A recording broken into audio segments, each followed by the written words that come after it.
ስለዚህ ቤተክርስቲያኗ በአሁን ሰዓት ተወካይ የላትም፣ የሚወክላት አካል የለም። አባት ናቸው በረከታቸው ይደር የነዛ በረከት ነው የሚደርሰን። አረ በረከት አይድረስ እንደዚህ አይነቶቹን አባትማ የምን በረከት ነው? ግብጾች ከተዋህዶ አስተምህሮ ኮፕቲክ ቸርች ወጣለች። ወላዲተ አምላክን ከህዝቡ ልቦና አጥቦ ለማውጣት በወላዲተ አምላክ ላይ ድፍረትና ክህደት የተሞላበትን ትምህርት ሲያስተምር ተመልክተናል። ኢትዮጵያ ህዝብ ከግብጽ ጋር ያለንን አንድነትና ልዩነት ነው ማለት ነው። ሰው ሊገነዘብ የሚገባው ትልቁ እውነት ይጥፉ ለማለት አይደለም፣ ይዳኑ። ዛሬ እኮ ጥንተ ስቅለቱ ነው እያለ ሲናገር አለማፈሩ። ቤተክርስቲያን ግን በወከለችው የቆመችው ከማን ጋር ነው?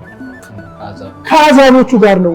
የተባለው ወንድማችን ደግሞ እግዚአብሔር አምላክ አሁንም እንግዲህ ይጠብቀው። በግብጽ ቤተክርስቲያን ላይ በተነሳው አስተምህሮ አንፃር ጥንተ አብሶ አለባት የሚለው ግን የኛ የርትዕት ተዋሕዶ ቤተክርስቲያን አስተምህሮ እንዳልሆነ። ቤዛ ማለት ምን ማለት ነው? ቤዛዊተ ኩሉ ዓለም ስንላት እንዲሁ ዝም ብለን አይደለም። ቤተ ክህነት ስለዚህ ሰው የማውቀው ነገር የለም ብሎ በአደባባይ እንግዲህ የቀረበልን ደብዳቤም መግለጫም የለም በማለት እስከ መናገር እግዚአብሔር በተለያየ ህዝብ እያስነሳ ልጆቹን የሚያነቃበትን ነገር ያደርጋል። አባቶች ደግሞ ተኮፍሰውበት ተቀምጠዋል። እኔም እህተ ማርያም ትውጣ ብዬ እፈርማለሁ ከአካባቢው ላይ ምንም ችግር የለም። ግን አንድ ነገር አላቸው። እህተ ማርያም ትውጣ ብለን የምንልበት ምክንያት አክራሪ ክርስቲያን ስለሆነች ነው። ስለዚህ እኔም ደግሞ አንድ ነገር ጠይቃለሁ። ወሃቢ ሙስሊሞች ደግሞ እዚህ አካባቢ እነሱም ይውጡ ብለን እንፈርም። እጅግ የሚያስቆጣና የሚያሳዝን ነው። ዛሬ በየአዳራሹ ከበሮ ላይ ቁጭ ብለው ከበሮን እንደዚህ የሚደልቁ መናፍቃን ናቸው። የኛ የሆነውን ነገር የኛ ነው፣ የናንተ የሆነው ነገር የናንተ ነው እያለች ነው ቤተክርስቲያን። እንግዲህ ይሄ ለሚያስተውለው ሰው መረዳት የሚችለው ነገር ነው። ራሱ አሁን የቃሉ ምንጭ የሆነችው ግሪክ ኦርቶዶክስ ቤተክርስቲያን የምታምነው በመድኃኔ ዓለም ሁለት ባህሪ ብለው የሚክዱ ናቸው። እኛ በተዋህዶ ነው የምናምነው። ዲሜጥሮስ ሰንበት ከሰንበት ሰንበቱን እንዳይለቅ ይመኝ ነበረ ካለ ከሱ በፊትም ተጽፎ እንደነበረ የኛ ያልሆኑትን ነገር ለራሳቸው መመለስ ካቴድራል የካቶሊክን ለካቶሊክ የግብጽን ለግብጽ የአሕዛብን ለአሕዛብ መልሱ። ከዚህ በፊት ዳንኤል ክብረት የተናገረው አንድ ትምህርት ነበር አይደለ? ምንድነው ያለው? የአሕዛቡ በዓላትን የኛ ሊቃውንት ምን ይሉታል? ያውቁታል። አሁን ይሄ ያው ቤተክርስቲያንም የሚታወቅ ነው። ለምን ሲባል እነሱም የሚቆጥሩት በጨረቃ ነው፣ እኛም ጋር የምንቆጥረው በጨረቃ ነው አለ። አንድ ቀን ትንሳኤ ውሎ አያውቅም።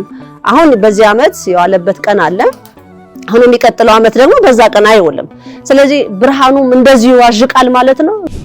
ተመልከቱ። አሁን ጥንተ ስቅለቱ ተብሎ መቼ ነው የተከበረው? ቅዳሜ ቀን ነው የተከበረው።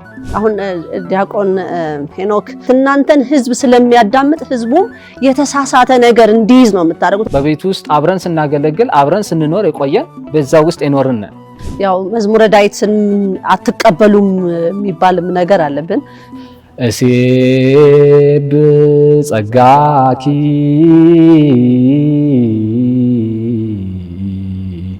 ኦ እግዝእትየ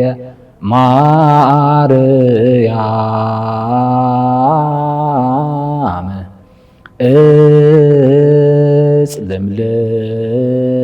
እጽልምልምት ወፍሬ ጥምት እምሃና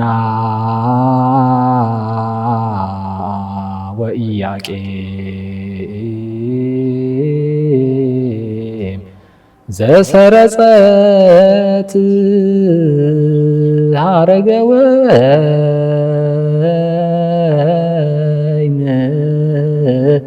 ሀረገ ወይን አዘገ ወይን አጸደ ወይን አንቲ ማርያም።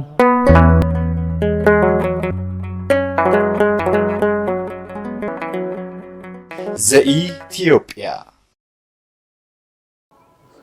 በስመ አብ ወወልድ ወመንፈስ ቅዱስ አሐዱ አምላክ ይትባረክ እግዚአብሔር አምላከ አበዊነ ለዛብፃን እስከዛት ሰዓት አምላከ አማልክት ወእግዚአ አጋዕዝት ወንጉሠ ነገሥት ቅዱስ እግዚአብሔር ይደለው ከክብረ ስብሐት ለዓለመ ዓለም። ክብር ይደልወኪ ወስብሐት ይደልወኪ ኦ እግዝእትነ ማርያም ቅድስት ድንግል ወላዲተ አምላክ ቤዛዊተ ኩሉ ዓለም ንጽሕት ቅድስት በኩሉ ጊዜ ወበኩሉ ሰዓት በእንተ ኩሉ ክብር ዘተወህበ ለኪ በእንተ ኩሉ ኪዳንኪ በእንተ ኩሉ አስተብቆትኪ ወሂሩትኪ ወመግቦትኪ ናቄርብ ለኪ ስብሐት ለዓለመ ዓለም። ክብር ይደሎ ለክቡር ብርሃነ መስቀል እግዚእነ መድህን ቤዛነ ጸወንነ ኃይልነ ወምስካይነ ዘኮነነ ኦ ክቡር ብርሃነ መስቀል እግዚእነ ናቄርብ ለከ ስብሐት ለዓለመ ዓለም። የሉል እግዚአብሔር ቤተሰቦች ባሰባሰበን በሉል እግዚአብሔር እስካሁን ድረስ ባቆየን በሉል እግዚአብሔር ፍጹም ሰላም እፎ ነበርክሙ እግዚአብሔር ይስባ እፎ አለወክሙ እግዚአብሔር ይስባ እፎ ከረምክሙ እግዚአብሔር ይስባ ለይኩን ስሙ ለእግዚአብሔር ይትባረክ ወትረ በኩሉ ጊዜ ወበኩሉ ሰዓት። እስከዚህ ሰዓት ጠብቆ ላቆየን ለአባቶቻችን አምላክ ቅዱስ እግዚአብሔር ክብር ምስጋና ይድረሰው። እንደ እግዚአብሔር መልካም ፍቃድ በዛሬው ዕለት እንግዲህ የእግዚአብሔር አምላካችን ፍቃዱ ሆኖ ዳግም ተሰባስበናል፣ ለውይይትም ተገናኝተናል። የዚህም ስብስባችን ምክንያት የሆኑ ወቅታዊ ጉዳዮችን የቤተ ክርስቲያን ላይ የተነሱባትን በርትዕት ተዋሕዶ አስተምህሮ ላይ የተነሱትን ጥያቄዎችና የምንፍቅና ስብከቶችን እንደ ርትዕት ተዋሕዶ ቤተ ክርስቲያን መልስ ለመስጠት ነው። በዚህ ዙሪያ ላይ ለመወያየት እንግዲህ በዚህ ቆመናል፣ በዚህ ተሰብስበናል። እኔ ዲያቆን ኃይለ ሚካኤል እባላለሁኝ። እንግዲህ ሁላችንም ያው እንደምታውቁት ንግስተ ነገስት እህተ ማርያም ዘኢትዮጵያ እንዲሁም መምህር ገብረ ጻድቅ ባህሩ እኔም ደግሞ እንዲሁ ሆነን በተወሰኑ 3-4 ነጥቦች ላይ አስተያየት ውይይታችንን አድርገን ስለ ወላዲተ አምላክ ስለ ቅድስት ድንግል ማርያም ላይ በሚዘራው ምንፍቅና ዙሪያ ውይይት እናደርጋለን። ሰላም ለእናንተ ይሁን። በድጋሚ እግዚአብሔር አምላክ ስሙ የተመሰገነ ይሁን ላደረሰን ጠብቆ በምህረቱ እንግዲህ የትንሣኤንም በዓል ዳግማ ትንሣኤንም በዓል አክብረን ያው ብዙ በጾም ሰዓት የተነሱ ነገሮች ነበሩና እኛም ደግሞ በዝምታ በዝግታ ጸሎት እና ልመናን አምላክን ይዘን ነበረ። የመድኃኔዓለምና የቅድስት ድንግል ማርያም ማህበር ዘኢትዮጵያ ርቱዓን በሙሉ ይህንን ስርዓት ስናካሄድ ቆይተናልና ሰብሰብ አድርገን ጠቅለል አድርገን ዛሬ እስከዛሬ ድረስ ለተነሱ ርዕሶች በርትዕት ተዋሕዶ ሃይማኖት ያለውን ማብራሪያ ለመስጠት ያህል ብቅ ብለናል ማለት ነው። እንግዲህ ወላዲተ አምላክ ደግሞ እሷ በመሀል ቆማ ነገሩን አጣፍጣ በህዝቡ ዘንድ ትበትንልን፣ በየሰው ደም ስር ውስጥና አጥንት ውስጥ ታዋህድልን። እንግዲህ እኛም የምንችለውን እግዚአብሔር አምላክ እየረዳን በመንፈስ ቅዱስ ኃይል ለህዝቡ እናሳውቃለን ብዬ አምናለሁ። እንግዲህ መነሻችንም የኛ ዋና የርትዕት ተዋሕዶ መን የቤተ ክርስቲያን ነገር ነው። ህግና ስርዓትን በሚል ያለው ዋናው ዓላማችን መነሻችንም እሱ ስለሆነ እንግዲህ ምን ትላላችሁ የሚለው ነገር ስላለ ይሄንን ነገር ዲያቆን ኃይለ ሚካኤል እና መምህር ገብረ ጻድቅ ባህሩ ከኔ ጋር ሆነው የነካካን ነገሮችን እየጀማመርን እንሄዳለን ማለት ነው። እንግዲህ በዚህ በርትዕት ተዋሕዶ ሃይማኖት በነቢየ እግዚአብሔር ቅዱስ ሄኖክ የዘመን አቆጣጠር ስንጠቀም የትንሣኤን በዓል ስናከብር 6ኛ ዓመታችን፣ ግን ዘመኑን ደግሞ ስንቀበል 7 ዓመት ይዘናል ማለት ነው። ባህር ሐሳብን ወግድ ብለን ነቢየ እግዚአብሔር ቅዱስ ሄኖክን ስንጠቀም ይህን ያህል ጊዜ ሆኖናል እና ከዛ ጊዜ ጀምሮ እንግዲህ እኔም ወደ 10ኛ ዓመት አገልግሎት እዚህ ቅድስት ሀገር ከገባሁ ጀምሮ ያለውን ወንድሞች እዚህ ጋራ ሌላውም የማህበሩ አባላት እንግዲህ ያሰባሰብን ወላዲተ አምላክ በልጇ ፍቃድ እስከዛሬ ድረስ የምንሰጣቸው መልሶች ሙሉ ሆነን ፍቃድ እግዚአብሔርን ጠይቀን ዝም ብለን በስሜት መነሳትም ስለሌለብን ምንድነው እውነታውና በአሁን ሰዓት ደግሞ በጵጵስናም ያሉ በምንኩስና ህይወት ውስጥ ያሉ በመምህራንም በዲያቆናትም ወዘተ በቤተክርስቲያን አገልግሎት ላይ ያሉ ያልሆኑም በራሳቸው ድረገጽ በራሳቸው ቲክቶክ የሚሆን ዩቲዩብ ላይ እየገቡ የራሳቸውን ሀሳብ እያንጸባረቁ ህዝቡን የመበከል ህዝቡን የተሳሳተ ነገሮችን የሚመርዙ አሉና እነሱንም እኛ ደግሞ እንዴት እንመለከታቸዋለን? እንዴትስ ነው መሆን ያለበት? መጽሐፍ ቅዱሱ ምን ይላል? ህዝቡስ በምን አቋም ነው መሆን ያለበት? እንግዲህ አባት አለ ተብሎ ብዙ ጊዜ አባት ምዕመናን የሚሟገቱት ነገር ነውና ከኔ ደግሞ መልእክት የመጣው 70% ተዋህዶን አይወክሉም ብለሽ ለምዕመኑ ንገሪው ብላ የተናገረችው ነገር አለና እንደውም አሁንማ ከዛ በልጧል እያልኩ ነው። ከ70 እንደውም ጨምሯል ብያለሁ። ሌሎቹ 30 ምን ይሰራሉ? ብዙ ጊዜ በይሉኝታ የተያዙ ሙሉ አይደሉም፣ ይፈራሉ፣ ተጽዕኖ አለባቸው ወዘተና በእግዚአብሔር ደግሞ ከታመነ ይሉኝታ ሳይኖር ለህዝብ ሳይሆን እግዚአብሔርን ካገለገሉ ህዝቡን በትክክል መምራት ይችላሉ እና ይሄ ነገር ሁሉ የተቀላቀለ ስለሆነ እስቲ በእኛ መልኩ ደግሞ ምን ይመስላል ብለን የተለያዩ ርዕሶችን ይዘን መተናል። እግዚአብሔር ይመስገን። ምክንያቱም እውነትን ይዞ በእውነት ጎዳና ቆሞ ስለ እውነት መመስከር መታደል ነው። በቤተ ክርስቲያን ላይ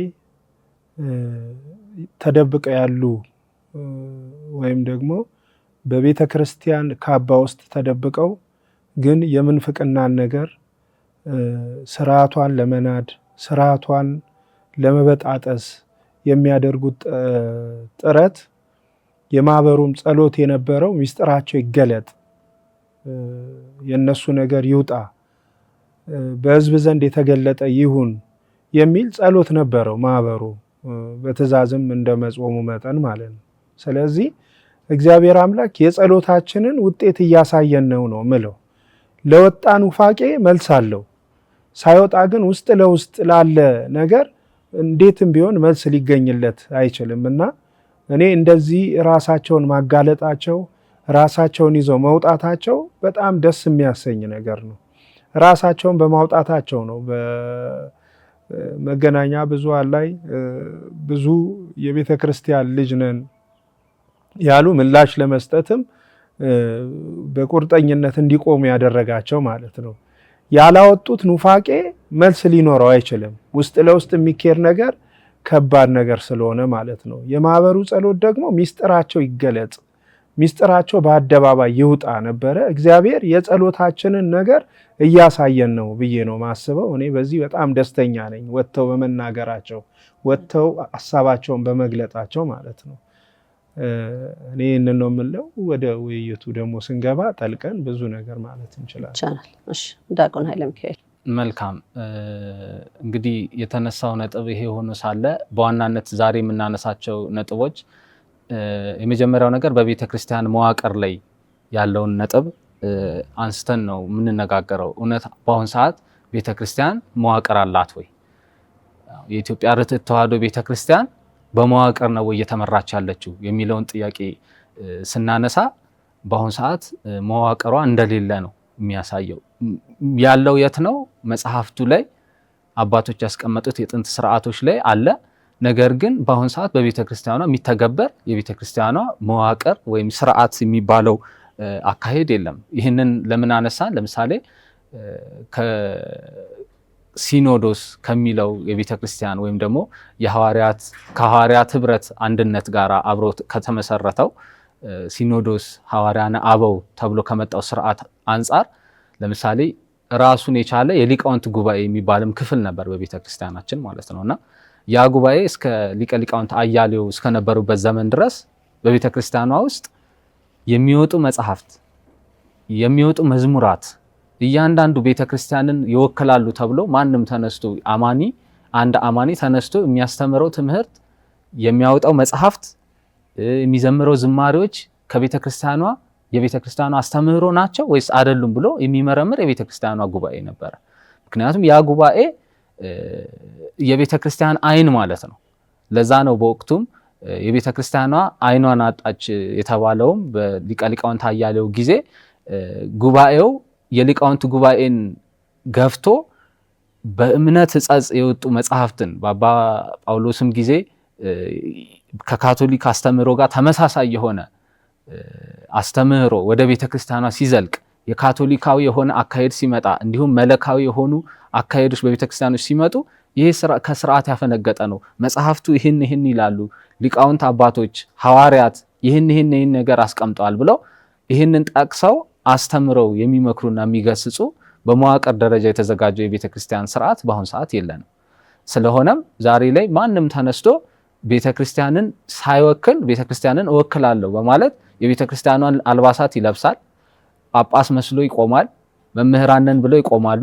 ነገር ግን ትምህርታቸው አስተምህሯቸው ከተዋህዶ በረት የወጣ አስተምህሮ እንደሆነ ግን መርምሮ ለህዝቡ የሚያቀርብለት አካል የለም።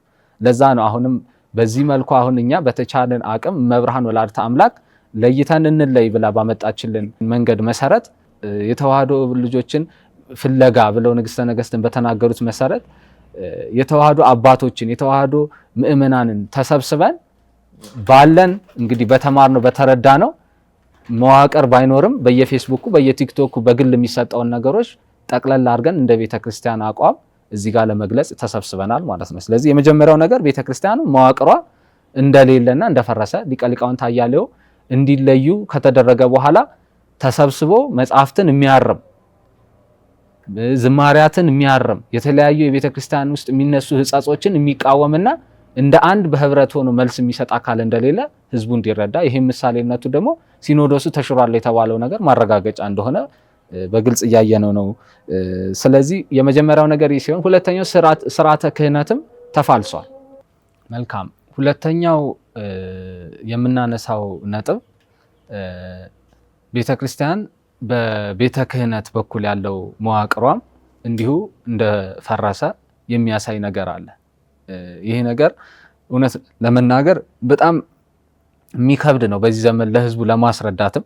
ያ ማለት አሁን ስርዓተ ክህነትን በምን መልኩ ነው እየተሰጠ ያለው? ዛሬ ላይ ያለው የቤተ ክርስቲያን መዋቅር ስርዓተ ክህነትን እንዴት ነው እየሰጠ ያለው የሚለው ነገር ሲታይ በሁለት መልኩ ማየት እንችላለን። የመጀመሪያው በብዛት ያሉት ከላይ ከሊቃነ ጳጳሳት ጀምሮ ያለው ሹመት አካሄድ መለካዊ የሆነ አካሄድ ነው። መለካዊ ማለት በመንግስት ሹመት የተሾሙ በጎጥ በዘር አሊያም ደግሞ በገንዘብ ስጦታ በመስጠት በተለያየ ጉቦ የተሾሙ በዚህ መልኩ የተሾሙ መለካውያን፣ ያ ደግሞ ፍጹም የሆነውን የቅዱስ ጴጥሮስን ክህነት ከሱ የተለየ ማለት ነው።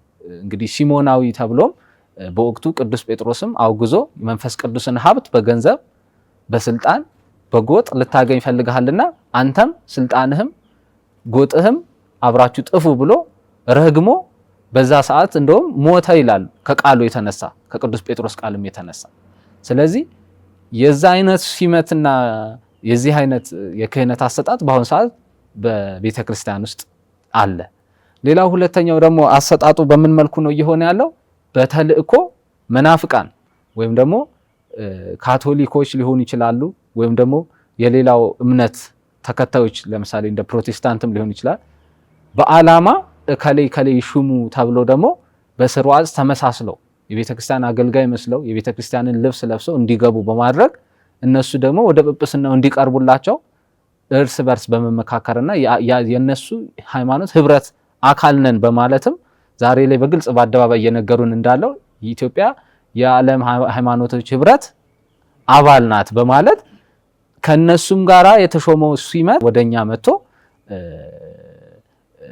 ልክ እንዴት ነው የካቶሊኩ ሲመት ወደ ተዋህዶ ቤተክርስቲያን ማስተምሮ እንዲገባ የተደረገበት። ስለዚህ ያ ሲመትም ደግሞ በእግዚአብሔር ዘንድ ተቀባይነት የሌለው ቅድም ያነሳሁትም የሊቃውንት ጉባኤ ሰብሳቢ የነበሩት ሊቀ ሊቃውንት አያሌውም አውግዘው የለዩትም ከካቶሊክ ጋራ በግዝት የተለያየንበት ውግዘት አለ።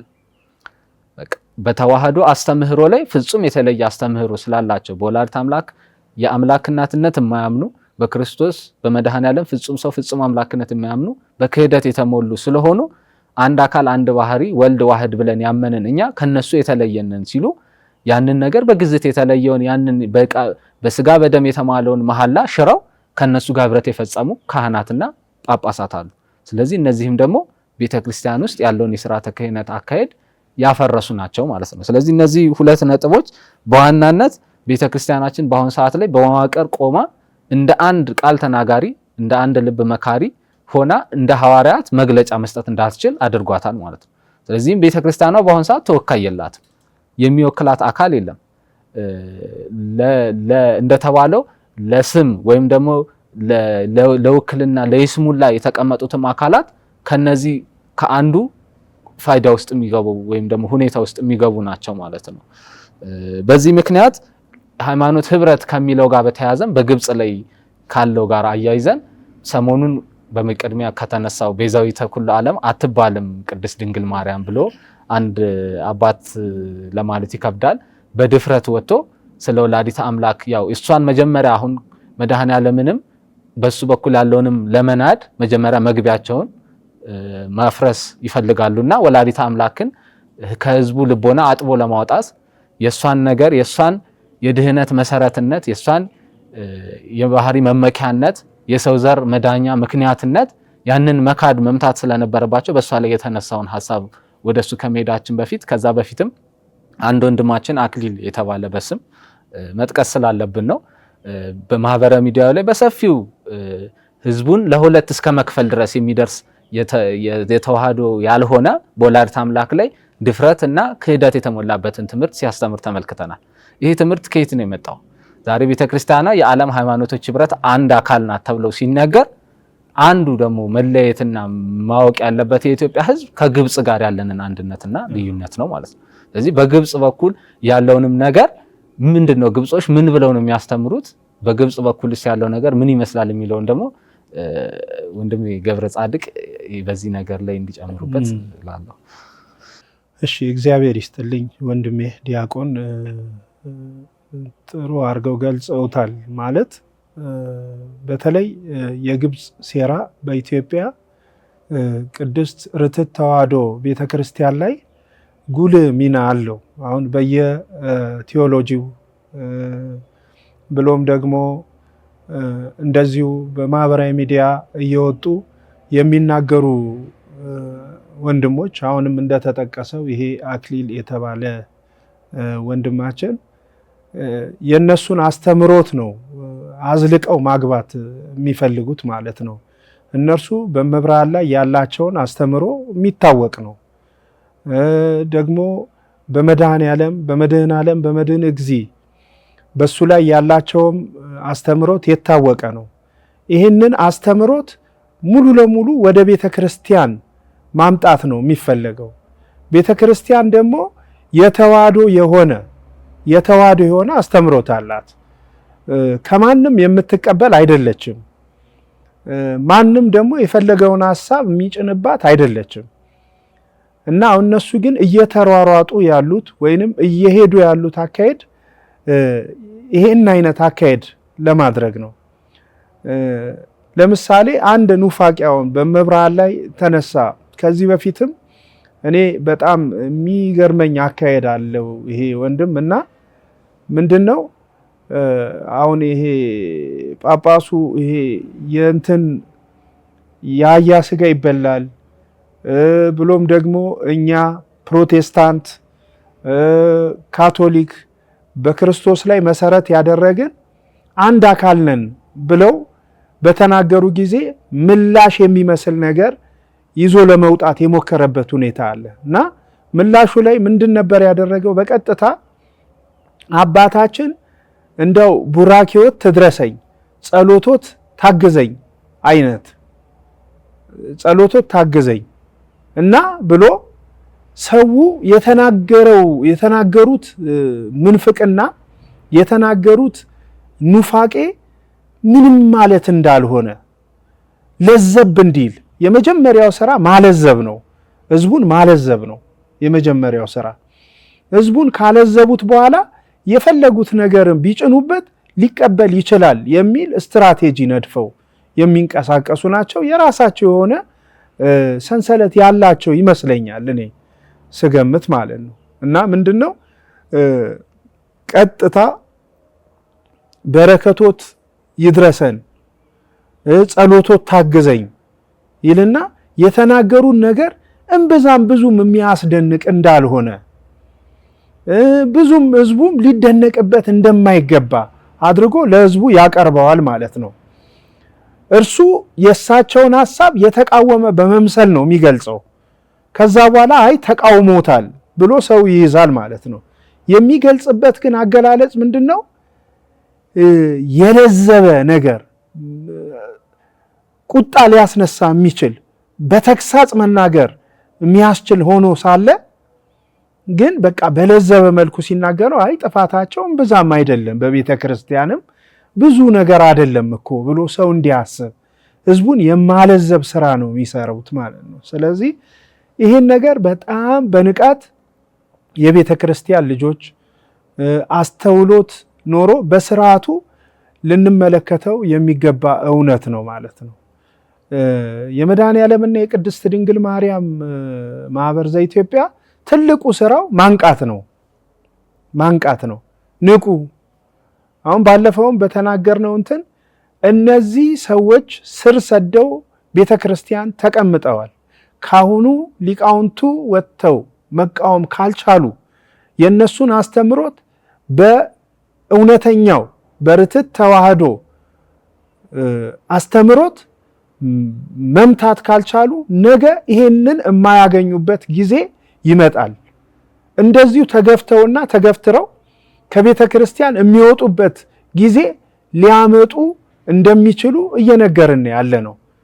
ምክንያቱም ይሄንን ለመናገር መገመት ብቻ በቂ ነው ካካሄዳቸው ተነስተን ማለት ነው። እና እኚህም አባታውን ስለ እመብርሃን ክብር ይግባትና ወላዲተ አምላክ ቤዛዊተ ዓለም አትባልም የሚለውን አስተምሮት አደባባይ ላይ ወጥተው ሲናገሩ ይሄ ፍኖተ ጽድቅ እሱም ራሱ የመናፍቃን ነው፣ አንድ ክንፍ ነው። ምክንያቱም እንደዚህ አይነት አስተምሮ ቤተክርስቲያን የላትም፣ ከዚህም ጋር ህብረት የላትም። እና ይህንን ይዞ ሲወጡ በምዕመን ደረጃ አይደለም፣ በሰባኪ ደረጃ አይደለም፣ በጳጳስ ደረጃ ነው። በጵጵስና ደረጃ ያሉ አባቶች ይሄንን ነገር የሚገልጹት ማለት እና ይሄንን ሲገልጹ ቤተክርስቲያን ደግሞ የራሷ ምላሽ ሊኖራት ይገባል።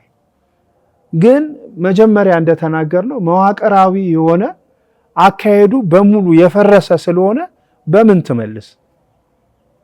ይሄ ሊሆን አልቻለም ማለት ነው። ስለዚህ አካሄዳቸው ቤዛዊተ ዓለም አትባልም ብለው ሲናገሩ እኔ እያተኮርኩ ያለሁት እንደው ቤዛዊተ ዓለም ይሄ የግብጾች አስተምሮ ውጤት ነው እና የግብጾች አስተምሮ ውጤትን አሁን በቤተ ክርስቲያን ለማስገባት ትልቅ ስራ እየተሰራ። ለምሳሌ እመብርሃንን የወደቀውን የአዳምን ስጋ ይዛለች የሚለው እና የአዳም ኃጢአት ጥንተ አብሶ ማለት እርሷም አለባት የሚለው እያንዳንዱን ነገር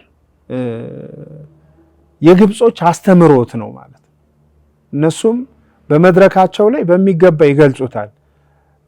በየቴዎሎጂም ያለው የአስተምሮት ቅርጽም የነሱ የግብጾችን የአስተምሮ ቅርጽ ያዘ፣ ከግዕዙ የወጣ ወደ እንግሊዘኛው ያደላ አስተምሮ እየተተገበረበት ወይንም እየተሰጠበት እንዳለ ልንገነዘብ ይገባል እና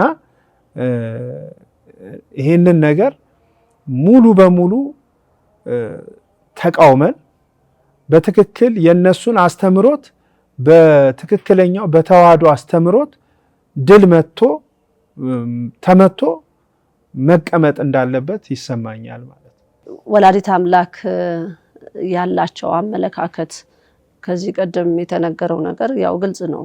በሲኖዶስ ተሽሯል የተባለበትና እኔም እንግዲህ ያው በራሴ ሳይሆን የተናገርኩት እኔ አውጥቼው አውርጄው ሳይሆን ይሄ በመንፈስ ቅዱስ የተነገረኝን ነው ለህዝቡ የነገርኩትና አሁን ሰውን ማወዛገብ ነው የተያዘው፣ ሰውን ማምታታት ነው የተያዘው።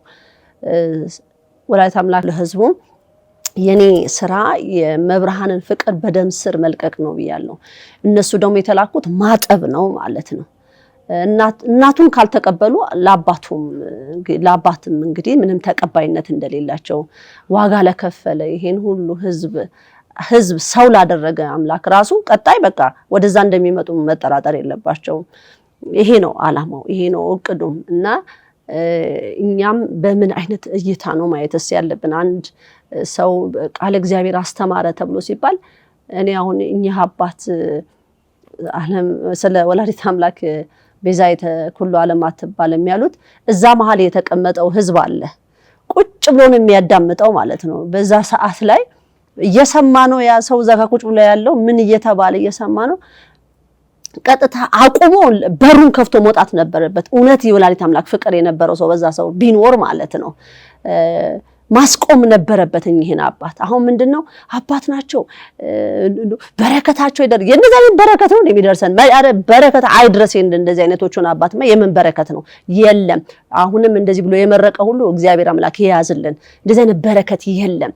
ምንፍቅና ፍጹም ጥላቻ የሚናገሩትን የፈለገ መስቀል የያዙ የፈለገ ጳጳስ ልብስ ይልበሱ ይሄ ነው አሳቻ አካሄድ እየተካሄደ ያለው። ይሄን ለብሰው ነው ይሄንን ቃል መርዝ ነገር ህዝቡ ላይ የሚበተነው። ህዝቡ ደግሞ መንቃት አለበት። ደስ የሚለው ደግሞ አሁን ህዝቡ እየተቀባበለውና እንዴት እንደዚህ አይነቱ ነገር ግን ጊዜያዊ ንግግር ሆኖ መቅረት የለበትም። በቋሚነት እነዚህ ሰዎች ፍጹም ምንፍቅና የሚያስተምሩትን መለየት ያስፈልጋል ብዬ የማስበው። ዲያቆን እግዚአብሔር ይስጥልኝ ለይኩን በተነሳው ሐሳብ ላይ እኔም የተወሰነ ማጋራውና መጨምረው ነጥብ ስላለ ነው። እውነት ለመናገር ንግስተ ነገስት በተደጋጋሚ በመልእክት ከመብርሃን ተመርተው ያስተላለፉት መልእክት ስላለ እንግዲህ ከተሰጣቸው ጸጋና ከመብርሃን መልእክት አንጻር ደግሞ ያለውን ነገር ጠቅለል አድርገው መጨረሻ ላይ በደንብ እንደሚገልጹት ተስፋ አድርጋለሁ።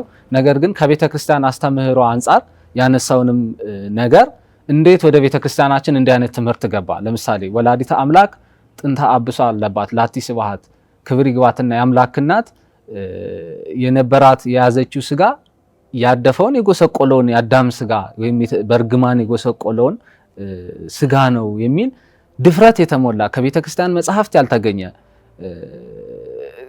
አባቶች ያላስተማሩት የተዋህዶ አባቶች ያልተናገሩትን ትምህርት እንዲሁም ደግሞ በተለያዩ ጉዳዮች ላይ ነው አሁን ይሄ ወንድም ተነስቶ ያለው። እንግዲህ ስም ጠርተን በዚህ ደረጃ ስንናገር ይሄ ሰው እንግዲህ ወንድማችን እንድትመለስ ነው ማለት ነው። የኛ ትልቁ ዓላማችን ተዋህዶ ዛሬ ላይ በወላዲተ አምላክ ኃይል ቆማለች። ያንን ነው ልንል የምንችለው እንጂ እንደ ሰው አሰራርና አካሄድ ቤተክርስቲያንን በትነዋል፣ አጥፍተዋት ነበረ። ነገር ግን እመብርሃን ወላዲተ አምላክ በራሷ ቃል ኪዳን እስከ ዕለተ ምጽአት ድረስ በቃል ኪዳኗ የሚታመኑ ልጆችን እግዚአብሔር አምላክ እንደሰጣት በተሰጣት ቃል ኪዳን መሰረት በስሟ ለታመኑት ሁሉ ድህነትን ልታደርግ ቤተክርስቲያኗን ልታጸናና የጠፉትን በጎቿን ልትሰበስብ ቆማለች። ስለዚህ ይህ የምትሄዱበት የክፋትና የተንኮል የክህደት የምንፍቅና አካሄድ አይሰራም። ወላዲተ አምላክ ጥንተ አብሶ አለባት የሚለው ትምህርት እንዴት ወደ ቤተክርስቲያን ገባ ሲባል ወንድሜም ለመጥቀስ እንዳብራሩትም በትምህርት ስርዓቶቹ ላይ ሁሉ ተካቶ እየተሰጠ መሆኑን ህዝብ ማወቅ አለበት ማለት ነው። በቴዎሎጂ ኮሌጅ ላይ ዛሬ እኔ አሁን አክሊል የተባለው ወንድም ወጥቶ ስለተናገረው ምንፍቅና ብዙ አይደንቀኝም። ለምን ሲባል ህዝቡም እንደዚህ ለሁለት ሊከፈል የቻለበት ምክንያት በወላዲተ አምላክ ላይ ግብፃውያኑ ኢማኩሌት ኮንሰፕሽን ወይም ደግሞ ጥንተ አብሶ የሚለውን ትምህርት ስለሚቀበሉት ወላዲተ አምላክን ፍጽምት ንጽሕት ወትረ ንጽሕት ወትረ ድንግል የሚለውን ሁልጊዜ ንጽሕት ናት የሚለውን የቤተ ክርስቲያን አስተምሮ ግብፃውያኑ አይቀበሉትም። ከግብፅ ጋር የዶግማና የአስተምሮ አንድነት አለን ብላችሁ የምታስተምሩ መምህራንም እንግዲህ አሁን አክሊልን መስላችሁ ከአክሊል ጋር ቆማችኋል ማለት ነው። ምክንያቱም አሁን ከግብፅ አስተምሮ የተለዩ አባቶችና መምህራን ናቸው ወጥተው መልስ ሲሰጡ እያየን የነበረው ማለት ነው። ይህ ማለት ምን ማለት ነው? አሁንም ቤተ ክርስቲያኗ የትምህርት ስርዓቷን መመርመር አለባት። በቴዎሎጂ ኮሌጅ ላይ በእንግሊዘኛውና በግሪኩ የተሰጡ ትርጓሜዎችን በሌሎች ቋንቋዎች የተተረጎሙትን መጽሐፍት ከመተርጎማቸው በፊት አባቶቻችን በአንድምታ ትርጓሜ በግዕዝ ሙሉ ከሌሎችም ቋንቋ ከተነገሩት ራሱ ይጠቅማሉ የተባሉትን የቅዱሳንን ትምህርቶች የነ ቅዱስ ዮሐንስ አፈወርቅ ለምሳሌ ተግሳጻቸውን፣ ትምህርታቸውን፣ ህይወታቸውን የሌሎችም የነ ቅዱስ ባስልዮስን የነዚህ የታላላቅ አንጋፋ እንኳን ቅዱሳን አባቶችን ትምህርት የሚጠቅመውን በምን ተርጉሞ አስቀምጧታል? በግዕዙና በአንድምታ አስተርጉሞ ተጠናቃ የተቀመጠች ቤተክርስቲያን ነች። አሁን ላይ ቴዎሎጂ ኮሌጅ ቅድስት ሥላሴ ተብሎ የሚሰጠው ትምህርት ምንድን ነው? ይሄ ራሱ እኮ ራሱ ውስጥ ላይ እኮ ወላዲተ አምላክን ጥንተ አብሶ አለባት የሚል ትምህርት የለም። ኢማኩሌት ኮንሰፕሽን የሚለውን የግብጾችን አስተምህሮ የሚያስተምር የሚያንጸባርቅ ትምህርት ነው እየተሰጣቸው። ስለዚህ ከዛ ውስጥ የወጣ ይሄ ልጅ እዛ እየተማረ ያለ ይሄ ልጅ ይሄን ትምህርት ለምን አስተማርክ ተብሎ ሊገሰጽ አይችልም። ይሄንንም እየተቃወሙት ያሉት በጉባኤ ቤት የተማሩ መምህራን ናቸው፣ በተዋህዶ የሚያምኑ መምህራን ናቸው እንጂ ከግብጽ ጋር ህብረት አለን። በዚህ ላይ እንደውም መምህር ዘበነ በዚህ ነገር ላይ በግልጽ የተናገሩት ነገር አለ። እኛ የኢትዮጵያ ኦርቶዶክስ ተዋህዶ ቤተክርስቲያን ምእመናን እና የኤርትራ በአሁን ሰዓት የተለዩት ያው በቦታ የተለዩት ነው። የነሱ አስተምህሮ ብቻ ነው ትክክለኛው የተዋህዶ አስተምህሮ ያለን እንጂ ከግብጽ ጋር ያለን ነገር የተለየ ነው። ግብጾች ከተዋህዶ አስተምህሮ ኮፕቲክ ቸርች ወጣለች የሚል ግልጽ አስተምህሮን እሳቸውም ተናግረዋል። ይሄን ትምህርት በማስረጃ ደግሞ ራሱ በቢቢሲ እና በዜና ላይ ሰሞኑን አመታት በእርግጥ አልፈውት ሊሆን ይችላል። ምን አይነት ትምህርት ነው የተላለፈው በሚዲያ ላይ? የግብጽ ኮፕቲክ ቤተክርስቲያን ባፕቲዝም ወይም ጥምቀት የሚለውን ከካቶሊኮች ጋራ በጋራ እንደምትጠቀመው ይሄንን በአደባባይ ወጥቶ የግብጽ ቤተክርስቲያን ጳጳስ ገልጿል። ከዚህ በላይ ምን አይነት የዶግማ መጣስን ነው የቤተክርስቲያኗ መዋቅር የሚጠብቀው? ያው መዋቅሩ ስለሌለ አሁን ላይ ወተን ምንድነው የምናደርገው? ወንድሜ ገብረ ጻድቅ እንዳሉት የማንቃት ስራ ነው ማለት ነው። ህዝቡ ሰብሳቢ እንደሌለውና ክፉን ከመልካም ወይም ደግሞ ሳሩን ከገደል የሚለይለት እረኛ እንደሌለው አውቆ እውነተኛውን አማናዊውን ደሙን በመስቀል ላይ ያፈሰሰለትን የመድኃኔዓለምን እሱን ብቻ ማየትና እናቱን ቀሚሷን ይዘን ወደ ልጇ የምትመራን እሷን ብቻ መከተል እንዳለብን ለማረጋገጥ ነውና የካቶሊኮች ጥምቀት ወደ ግብጽ ቤተክርስቲያን ሲመለሱ ድጋሚ እንደማይጠመቁ እንዲሁም ደግሞ በግብጽ ቤተክርስቲያን የተጠመቁ ደግሞ ወደ ካቶሊክ ሲመለሱ ድጋሚ እንደማይጠመቁ የሚገልጽ ነጥብ ተነስቷል። ስለዚህ በግብጽ ቤተክርስቲያን ላይ በተነሳው አስተምህሮ አንጻር ጥንተ አብሶ አለባት የሚለው ግን የኛ የኦርቶዶክስ ተዋህዶ ቤተክርስቲያን አስተምህሮ እንዳልሆነ በቤተክርስቲያን በመጽሐፍ ቅዱስስ ላይ ምን የሚል ነገሮችን እናያለን። ለምሳሌ ቅዱስ ሰለሞን በመሐሌ ላይ ምን ይላታል? አልቢኪ ነውር ወኢምንትኒ ይላታል። እህቴ ሙሽራዬ ሆይ እነሆ ንጽሕት ነሽ ነውርም የለብሽም እያለ የሚያመሰግናት ንጽሕት ቅድስት ናት ማለት ነው። ወትረ ድንግል ወትረ ቅድስት ንጽሕት ብለን በቅዳሴ ባስልዮስም የምናመሰግናት ናት። ሌላው መዝሙር 46ም ላይ እግዚአብሔር ቀደሰ ማህደሮ ቀደሰ እግዚአብሔር ማህደሮ ይላል። እግዚአብሔር መኖሪያውን ምን አለ ይላል? ቀደሰ ይላል። ይሄ ትንቢት የተናገረ ወላዲተ አምላክ ሳትወለድ በፊት የተነገረ ነው። መዝሙር 130 ላይ እስመ ሐረያ እግዚአብሔር ለጽዮን እግዚአብሔር አስቀድሞ ጽዮንን መርጧታል። ማደሪያው መኖሪያው ዛቲ ኢቲ ምዕራፍ የለዓለም ለዘላለም መኖሪያዬ ናት። እንግዲህ አስቀድሞ የመረጣትን ያቺን ንጽሕት ቅድስት ለዘላለም መኖሪያው እንድትሆን አዘጋጅቷታል ማለት ነው። ስለዚህ የእሷ ንጽሕና ልክ በአሁን ሰዓት የተነሳው ወንድም ተነስቶ በድንገት ወይ በቅዱስ ገብርኤል ብስራት ጊዜ አሊያም በሂደት የመጣ ንጽሕና ሳይሆን ከእናቷ ማህፀን ጀምሮ እግዚአብሔር አምላክ ከአዳም ጀምሮ ጠብቆ ያቆየውን እንቁ ባህሪ የተባለውን ልክ እንደ እንቁ በአዳም ባህሪ ታበራ ነበር ታሃቱ ብሎ ቅዱስ ያሬድም እንደገለጸው በአዳም ባህሪ ውስጥ መዳኛው ሆና ታተማ ንጽሕት ሆና ተጠብቃ የቆየች ንጽሕት ዘር ናት። ለዛ ነው እግዚአብሔር አምላክ ዘርን ባያስቀርልን ኖሮ እንደ ሰዶም በነበርን እንደ ገሞራን በጠፋን የተባለው ወላዲተ አምላክ መዳኛ ምክንያት አድርጎ ባያስቀርልን ኖሮ ክርስቶስ ከማን ተወልዶ ያድነን ነበር? ምክንያቱም እግዚአብሔር ቅዱስ ከሆነው ጋር ነው ተወልዶ ሊያድነን የሚችል የነበረው። ስለሆነም ወላዲተ አምላክ መድኃኔዓለምን ዳግማዊ አዳም ብለን አዳም ያልበደለው አዳም መድኃኔዓለም ነው ብለን እንደምንናገረው ሁሉ ወላዲተ አምላክ ደግሞ ዳግሚት ሔዋን ናት ብለን የምንናገርበት ምክንያት ያ ነው። ምክንያቱም ዳግሚት ሔዋን የምንልበት ምክንያት ሔዋን ሳትበድል በፊት የነበራት ማንነት ማናላት ማለት ነው? ቅድስት ድንግል ማርያም አላት ማለት ነው። በንጽህና በቅድስና ስለቆየች እንዲሁም የሰው ልጅ እንግዲህ በመዋለድ በተፈጥሮ በሰው ዘር ስርዓት ከመዋለድ በፊት ማለት በሰው በሩካቤ መወለድ ከሚጀምርበት ጊዜ ጀምሮ በፊት የነበረውን መወለድ እግዚአብሔር አምላክ ከቅድስት ድንግል ማርያም ተወልዶ አሳይቶናል። ልክ ከአዳም አካል አንዲት አጣንትን ከቀኙ ወስዶ ሔዋንን ፈጠራት። ያም ረቂቅ በሆነ በእግዚአብሔር ጥበብ የሆነ እንደሆነ ሁሉ እግዚአብሔር አምላክ ሰው ሆኖ ሲወለድም ያለ ዘራ ብእሲ ያለ ወንድ ዘር ከሷ መወለዱ ከአዳምና ሔዋን የጥንት የንጽህናቸው የመጀመሪያ ሲፈጠሩ የነበራቸው የንጽህናቸው ምሳሌ መሰረት መሆኑን አባቶች ይህንንም ተርጉሞ ይገልጹታል ማለት ነው። ሌላው አንቲ በአማን ምክሐ ዘመድነ ይላታል። አንቲ በአማን ምክሐ ዘመድነ ወሳሊት ሕይወተ ለነፍሳቲነ፣ አንቺ በእውነት የባህሪያችን መመኪያ ነሽ። ለምንድን ነው ይህንን የሚለው? የሔዋንን ባህሪና የሔዋንን ንጽህና ጠብቃ ያቆየችልን ማን ስለሆነች ነው? ድንግል ማርያም ናት። በሷ ምክንያት ነው ሔዋን ጋር የነበረው ንጽህና ተጠብቆ የቆየው ወይም ሔዋን ጋር የነበረው ንጽህና የተገኘው በወላዲተ አምላክ ምክንያት ነው። ስለዚህ ይሄ ነጥብ አብሮ መነሳት ስላለበት ነው ማለት ነው። ቅዱስ አባ ጊዮርጊስ ዘጋስጫም ንጽሕተ ንጹሐን ከዊና ከመታቦር ዘሲና ይላታል። እነሆ በቤተ መቅደስ ስትኖር እነሆ ንጽሕተ ንጹሐን እንግዲህ የሷ ንጽህና አንቲ ውእቱ ንጽሕተ ንጹሐን እያለ አንቀጸ ብርሃንም ላይ ቅዱስ ያሬድ የሚያመሰግናት ከንጹሐን ሁሉ የነጻሽ ንጽሕት ነሽ፣ ከሰማይ ትነጫለሽ፣ ከመላእክት ትነጫለሽ። ምክንያቱም ሰማይና ምድር እንኳን በደል አለባቸው፣ ንጹሐን አይደሉም በእግዚአብሔር ፊት። እነሆ ፍጡራን ሁሉ በደል አለባቸው፣ ንጹሐን አይደሉም፣ ፍጹም ንጹሐን አይደሉም። ምክንያቱም መላእክትን እንኳን ሲያነሳ ከዛ በኋላ የበደሉ የወደቁ መላእክት ነበሩ።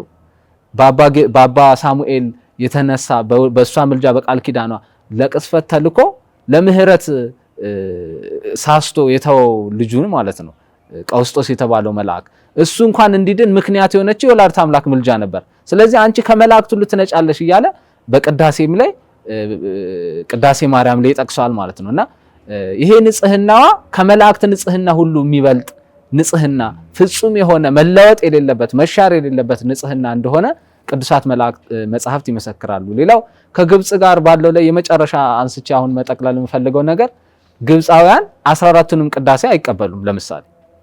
ለምሳሌ ቅዳሴ ማርያምን በአደባባይ በግልጽ እንደማይቀበሉትም ተናግረዋል። አይቀበሉትም። አባ ሕርያቆስ የሚባልም ሰው አናቅም ነው የሚሉት። ይህንንም ነገር ሊቁ አባ ተስፋ ስላሴ ሞገስም ሲተረጉሙ ግብጽ ላይ ላላይ ግብጽ ምስር የተባለው ቦታ ጥንት ኢትዮጵያውያን ይኖሩበት የነበረና አሁንም ድረስ ያሉት አማኒ ሆነው በቦታው በግዛቱ መለያየት ምክንያት መንበሩ እዛ ቢሆንም በዛ ቦታ የነበሩ ኢትዮጵያውያን እንደሆኑ እነ ቅዱስ አትናቴዎስ በዛም ዘመን የነበሩ በሊቃውንት በ325 ጉባኤ የሚናገሩ የነበሩ ሊቃውንት ሁሉ ኢትዮጵያውያን እንደነበሩ ይነገራል። ስለዚህ አባ ሕርያቆስም ኢትዮጵያዊ እንደሆነ ነው የሚመሰክሩት እኛ አባት። ለዛም ነው ይሄን ቅዳሴ ሙሉ በሙሉ ተቀብላ አሁን ድረስ የምትጠቀምበት የኛ ተዋሕዶ ቤተክርስቲያን ናት እንጂ ግብጽ አይደለች። ግብጽ ቅዳሴ ማርያምን አትቀበልም። ለምን? የወላዲተ አምላክን ዘላለማዊ ድንግልናና ንጽህና ስለሚመሰክርባቸው ያንን ደግሞ ክደው ከካቶሊክና ከሌሎቹ የክህደት እምነቶች ጋር ስለተመሳሰሉ ማለት ነው። ስለዚህ በዚህ ነገር ላይ ለይቶ መለየቱ ግድ ይለናል። ይሄ ትምህርት ምንጩ ከነዛም የመጣ ነው ለማለት ነው። መልካም ቃለ ሕይወት ያሰማልን ዲያቆን ኃይለ ሚካኤል። እንግዲህ እየነጋ ነው ለኛ ለርቱዓን እንግዲህ ይሄ ሰዓት የተለመደ ሰዓት ነው። ንቆ ሆኖ ብሩህ ሆኖ ተነስቶ የቀኑን ውሎውን በዚህ ይጀምራል፣ በመንፈሳዊ ሕይወት ይጀምራል። ወደ ዓለማዊ ስራው ከመግባቱ በፊት ለእግዚአብሔር ያለውን አገልግሎት ትምህርት ያለውን ሁሉ እንደዚህ ሰጥቶ በዚች በወይን ዛፍ ስር ቁጭ ብለን እዚሁ ደብሯ ላይ ሆነን ነው የምናስተላልፈው። ደስ የሚል ድባብ አላት። እንግዲህ ንቅጥቅጥ ብለን የምታዩንም እውነት ለመናገር አሁን እንግዲህ 11 ሰዓት ከምናምን አካባቢ ነው ከተነሳንም ቆይተናል። እንደዚህ ነው ክርስቲያንን ጠዋት ላይ ነው ሲነጋ ይሄ ከረፈደ በኋላ ወይ ማታ ላይ መተላለፍ የለበትም። ይሄ ማለት ይሄ ብዙ ጊዜ እንዴት ነው ከደከመ በኋላ ሰውነት ድቅቅ ብሎ ከወደቀ በኋላ ቃለ እግዚአብሔር ለሕዝብ መተላለፍ የለበትም። እንደዚህ ብሩህ ሆኖ አንደበት ራሱ አምላክን በማመስገን መከፈት አለበት። ስለሱ እየመሰከረ አንደበት ሁሉ መናገር አለበት። ምላስ ሁሉ መንቀሳቀስ፣ አይን ሁሉ ወደዚህ ማለት የምትችለው አምላኳን ስታውቅ ነው። እና ለኛ ለርቱዓን ይሄ የተለመደ ሰዓት ነው። መምህራንም ዲያቆናትም ያው የታወቀ ነው። ርቱዓን በየቤቱ በሰዓት እንዲነሳ ውዳሴ ማርያሟንም አድርሶ አመስግኖ የምስጋና ስግደቱንም ሰግዶ የአምልኮት ስግደቱንም ሰግዶ በአራቱም ማዕዘን እየዞረ መዝሙረ ዳዊትንም አንብቦ እግዚአብሔር በሰላም ያሳደረን በሰላም እንዲያውለን ስራ ላይ ሙሉ በጊዜ መገኘት እንዳለብን ማለት ነው። ያው እንግዲህ አዲስ አበባ ላይ የትራንስፖርት ነገር አለ፣ በሬት አይገኝም። ግን ስርዓቱ ቤት ላይ የስራ ነገሮች ሁሉ ተጨርሶ ነው ወደ ስራ ምን ሄደውና ገብረ ጻድቅ ባህሩ ደግሞ አሁን ምንድነው የሚያብራሩልን? ቤዛ ማለት ምን ማለት ነው? ምእመኑ ማወቅ አለበት፣ እኔ መማር አለብኝ ብዬ አስባለሁና ቤዛ ማለት ምን ማለት ነው? እኚህ አባት ቤዛን በምን አይነት እይታ አይተውት ነው ወላዲተ አምላክ ይሄን ስም ለሱ አይሆንም ብለው ሌሉበት የቻሉ? ይቅር ይበለኝና እሳቸውንም ደግሞ ወደ ይቅርታ መንገድ ያምጣቸው፣ ወደ ንስሐ መንገድ ያምጣቸው። ምን ማለት ነው ቤዛ ማለት? እሺ እግዚአብሔር ይስጥልኝ ንግስተ ነገስት። ቤዛ አለቃ ኪዳነ ወልድ ክፍሌ በመዝገበ ቃላት ላይ በሚገባ ተተርጉሞ የምናገኘው ነገር ነው። ቤዛ ምትክ፣ ካሳ፣ ፈንታ የሚልም ስለ ተብሎ የሚገባ ትርጓሜ ያለው ነገር ነው። ቤዛ ብዙ ነገር ቤዛ ሊባል ይችላል። ሀብት ቤዛ ሊባል ይችላል። ጫማ እንኳን ሳይቀር ቤዛ ሊባል ይችላል። ከእሾህ ከእንቅፋትም ስለሚታደግ ማለት ነው ሊባል ይችላል። የመድኃኔዓለም የአምላካችን ቤዛነትና የመብርሃን የወላዲተ አምላክ ቤዛነት በራሱ የሚተረጎሙ ነገር ነው። መድኃኔዓለም እኛን ያዳነን ካሳ ክሶ ቤዛ ሆኖን ማለት በአዳም በደል ተጠያቂ የነበርነውን ደሙን ክሶልን እኛ የሰው ልጆችን ከዘላለም ኩነኔ እንድንወጣ ያደረገበት የቤዛነት ስራ ነው። እርሱም በዚህም ስራም ደግሞ ሊቀ ካህን እንለዋለን። ሊቀ ካህን እንለዋለን። ቀድሞ የተለያዩ የእንስሳትን ደም እንትን እያሉ እየሰዉ ያቀርቡ የነበሩትን ቤዛነት እርሱ ወደፊትም ለሚመጣው ከኋላም ለነበሩት አንድ ላይ ራሱን ቤዛ አድርጎ ደሙን አፍሶ ስጋውን ቆርሶ ቤዛ የሆነን ቤዛነት ነው። እመብርሃንን ደግሞ ቤዛዊተ ኩሉ ዓለም ስንላት እንዲሁ ዝም ብለን አይደለም። ሔዋን እናታችን ቅድስት ሔዋን ምክንያተ ስህተት ትባላለች። የስህተት ምክንያት ስትሆን ለሁላችንም ይሄ እናትነት ተቆርጧል ወይንም ይሄ እናትነት ተበላሽቷል ማለት ነው። የተበላሸውን እናትነት በሔዋን ፈንታ ገብታ ንጽህናዋን ቅድስናዋን ሙሉ ለሙሉ ቤዛ አድርጋ ሰጥታ ይኩነኒ በከመ ትቤለኒ ብላ አካላዊ ቃልን የወለደችልን ቤዛ የሆነች ወላዲት አምላክ ናት ማለት።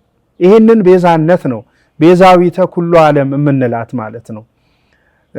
ለቅዱስ ዮሐንስም ስትሰጠው እነዋት እናት ሲለው እኮ እናት ስለሌለችው አይደለም እኮ እናት አለችው። እንዲሁም በማቴዎስ ወንጌል ምዕራፍ 20 ላይ ምንድነው የሚለው? አንተ በኢየሩሳሌም በነገስክ ጊዜ አንዱን ልጄን በቀኝ አንዱን ልጄ በግራ አድርገህ ሹምልኝ አለችው። እናንተ ልመና እማታውቁ አለና የለመነችው ልመና ለልጆቿ ሞት እንደሆነ ከነገራት በኋላ ለዚህ ነው እነዋት እናት ብሎ በቅዱስ ዮሐንስ አማካይነት ለዓለም ሁሉ እናት እንድትሆን አድርጎ የሰጠን ማለት ነው።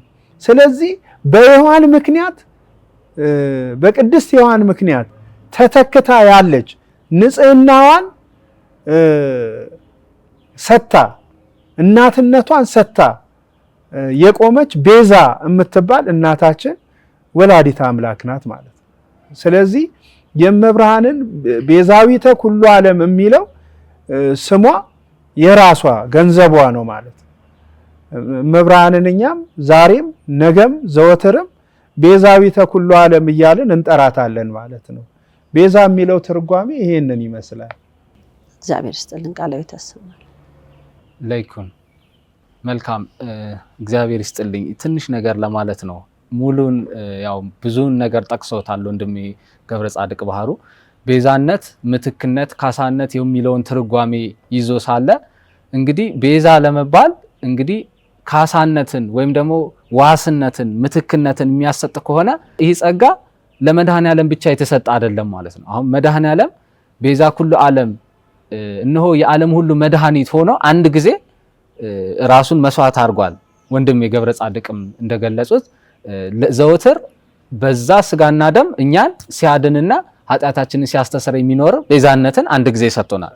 ነገር ግን ያ ቤዛነት የሱ ብቻ አይደለም። ለምሳሌ እኔ የዓለም ብርሃን ነኝ ካለ በኋላ እናንተ ምንድናችሁ ብሏል? የዓለም ብርሃን ናችሁ ብሏል። እነሆ ደግሞ የአንዱ ሰው ዋጋ ለምሳሌ አሁን ጻድቅን በጻድቅ ስም የተቀበለ ማቴዎስ ወንጌል ምዕራፍ 10 ቁጥር 40 ላይ ነው ጻድቁን በጻድቅ ስም የተቀበለ ነብዩን በነብይ ስም የተቀበለ ያ የጻድቁን ዋጋ የነብዩን ዋጋ ይወስዳል። እንግዲህ ያ ዋጋ ምን ማለት ነው? ያ ጻድቅ ባደረገው ነገር ቤዛ ሆኖት ለዛ በሱ ቃል ኪዳን ላመነ ሰው ቃል ኪዳን በራሱ ቅዱሳን የተቀበሉት ቃል ኪዳናቸው ምንድነው ማለት ነው? ቤዛነት ነው ማለት ነው። ልክ እንዴት ነው አንድ ሰው ለምሳሌ ምጽዋት ሀብቱ ለምሳሌ ለሰው ነፍሱ ለሰው ገንዘቡ ቤዛ ይሆናል። ምን ተይበቆ ለሰብ ለእመ ኩሉ ዓለም ረባ ወነፍሱ ይሃጉለ እነሆ ለሰው ልጅ ዓለሙን ሁሉ አትርፎ ለነፍሱ ቤዛ የሚሆን ነገር ቢያጣ ግን ምን ይጠቅማል ብሎ ጌታችን በወንጌል ተናግሯል። ስለዚህ ለሰው ልጅ ቤዛ የሚሆነው ነገር ምንድነው ማለት ነው? ዓለሙን ሁሉ አትርፎ በዓለም ላይ ባተረፈው ገንዘብ ቤዛነትን የሚገዛው በምንድነው? በምጽዋት ነው። ለምሳሌ ያ ገንዘቡ ምጽዋት ሲሰራበት ምን አረገው ማለት ነው? ቤዛ ሆነለት ማለት ነው። ለሱ ለነፍሱ መዳኛ ምን ሆነው? ምክንያት ሆነው መተኪያ ሆነው ስለሱ ተተክቶለት በእግዚአብሔር ፊት በጎ መስዋዕት ሆኖ ቀረበለት። ስለዚህ እግዚአብሔር በዛ ይሰጠዋል። እንዲሁም ደግሞ በተሰጣቸው ቃል ኪዳን ቅዱሳን ለኛ ምን ይሰጡናል? እነሱ ሀብታቸው ጥሪታቸው ገንዘብ አይደለም። የቅዱሳን ወይ በሚታይ ንዋይ ሀብት አይደለም። ቅዱሳን ጸጋቸው ሀብታቸው ምንድነው? ከእግዚአብሔር የተሰጣቸው ቃል ኪዳን ነው። ከሁሉ በላይ ደግሞ ወላዲተ አምላክ የተሰጣት ቃል ኪዳን ደግሞ ኪዳነ ምሕረት ተብሎ ከቅዱሳን ሁሉ ክብርና ቃል ኪዳን የተለየ ታላቅ ቃል ኪዳን ተሰጥቷታል። ስለዚህ በዛ ቃል ኪዳኗ በላይ ሰብን ያስማረች እናት የምንላት ለምንድነው? ያ ቃል ኪዳኗ ምን ሆኖ ስለገባ ነው። አዘክር ወልዴ አይደለ?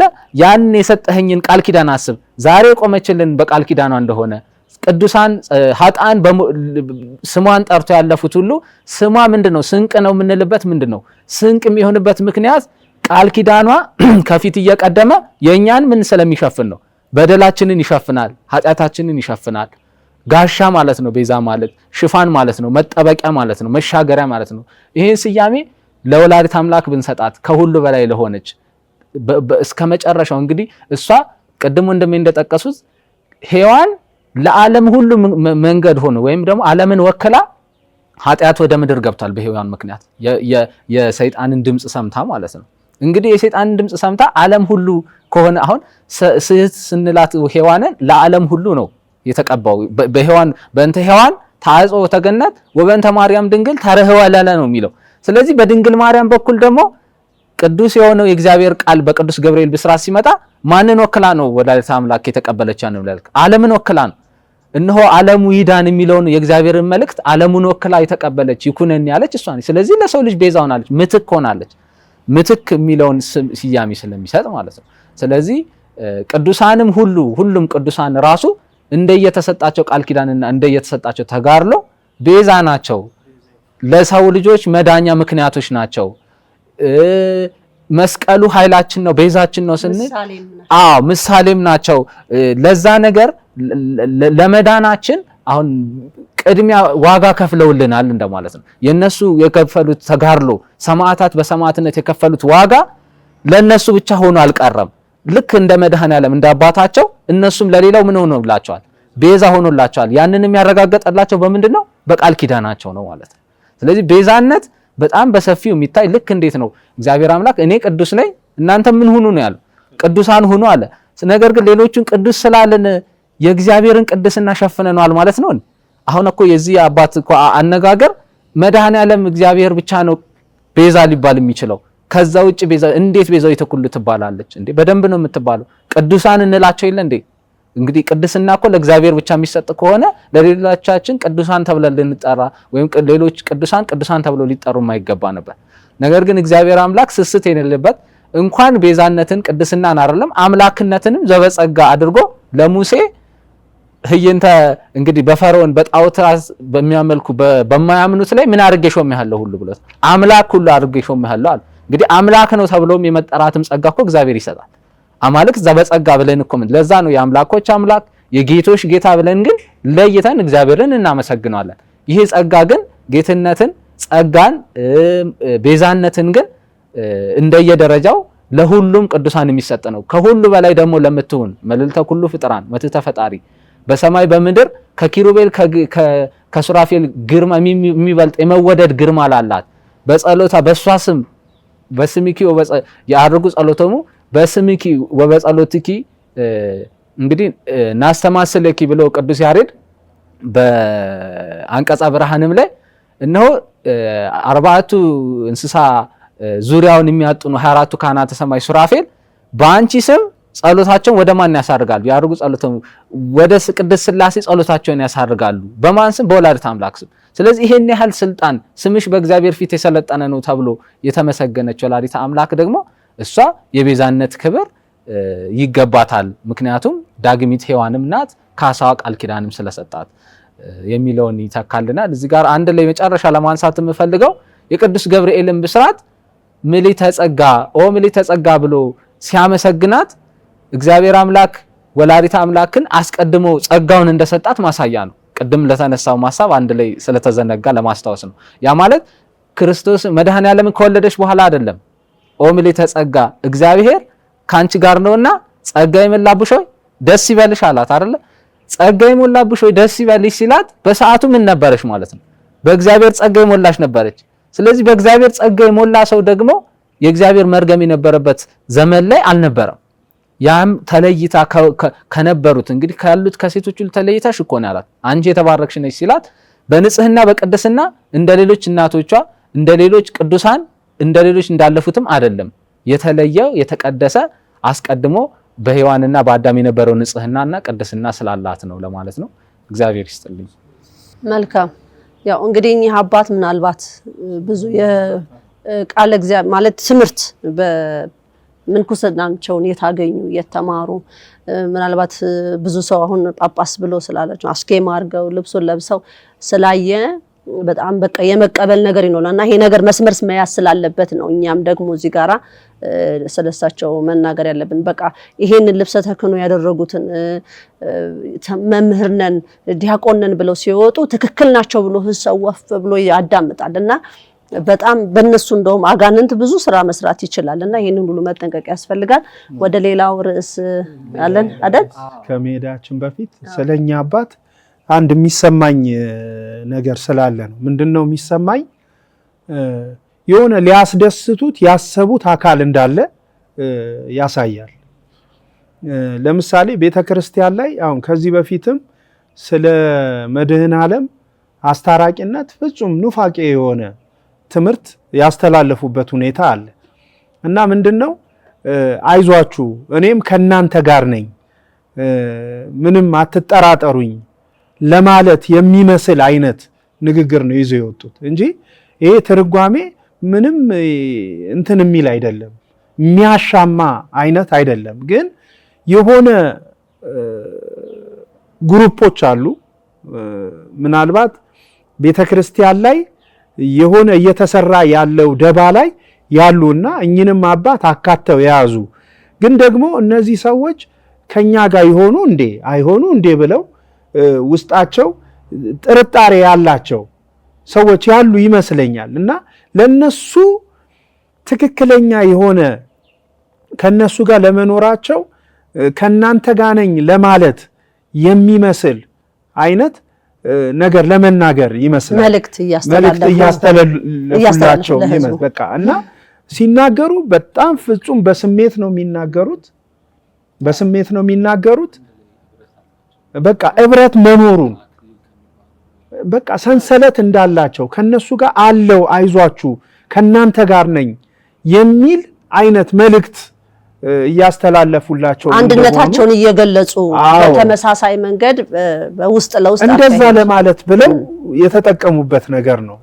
አንዳንዴ ፍርሃት ሲሰማቸው ከኛ ጋር አይሆኑ እንዴ የሚል ፍርሃት ሲሰማቸው ለመኖራቸው እንዲሁም ስሙ በአደባባይ ወጥቼ ያው አንድ መናፍቅ እኮ ሲነሳ ልክ ቤተክርስቲያን ነቅፎ እንደሚቆመው ማለት ነው።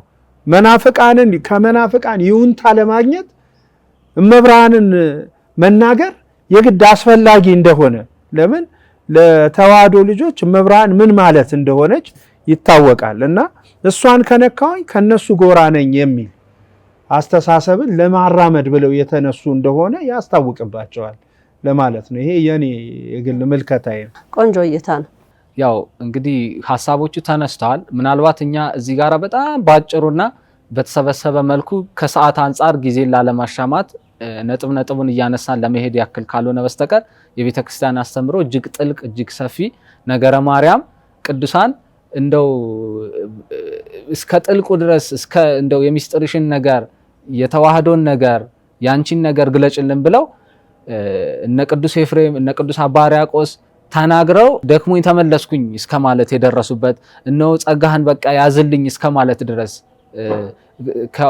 በቃ ያዘው። ምክንያቱም ጸጋው በስቶላቸው ሌት ተቀን ቢጽፉት እንኳን የማይጨርሱት የሷ የንጽህና ነገር የሷ የድህነት ምክንያትነት እንዲሁም የተዋህዶ ሚስጥር በሷ ላይ የተደረገው ዓለም የመዳኑ መንገድ ተናግረው የማይጨርሱት ነውና እኛ በዚህ ቅጽበት እንጨርሰዋለን ወይ ደግሞ እንገልጸዋለን በሰፊው ለማለት ሳይሆን ለወቅቱ መነሻ የሚሆነውን ሐሳብ ለሰው መግቢያና የማህበራችንንም እንዲሁም የርትዕት ተዋሕዶን ሃይማኖት አቋም ለመግለጽ ነው። ከዚህ ጋር በተያያዘ ሰሞኑን ከሚነሱት ሌላው ሐሳቦች አንድ ወንድማችን እፎይ የተባለው ወንድማችን ደግሞ እግዚአብሔር አምላክ አሁንም እንግዲህ ይጠብቀው ባለው በተሰጠው አገልግሎት እንግዲህ ከነበረበት ህይወት ወጥቶ ለህዝበ ክርስቲያኑ እሱ ያየውን ብርሃን ለሌሎች ወንድሞችም እንዲገለጥ እየሄደበት ያለው መንገድ አለና ይህ ወንድማችን በቲክቶክ ላይ እንግዲህ ሁላችንም የምናውቀው ነው።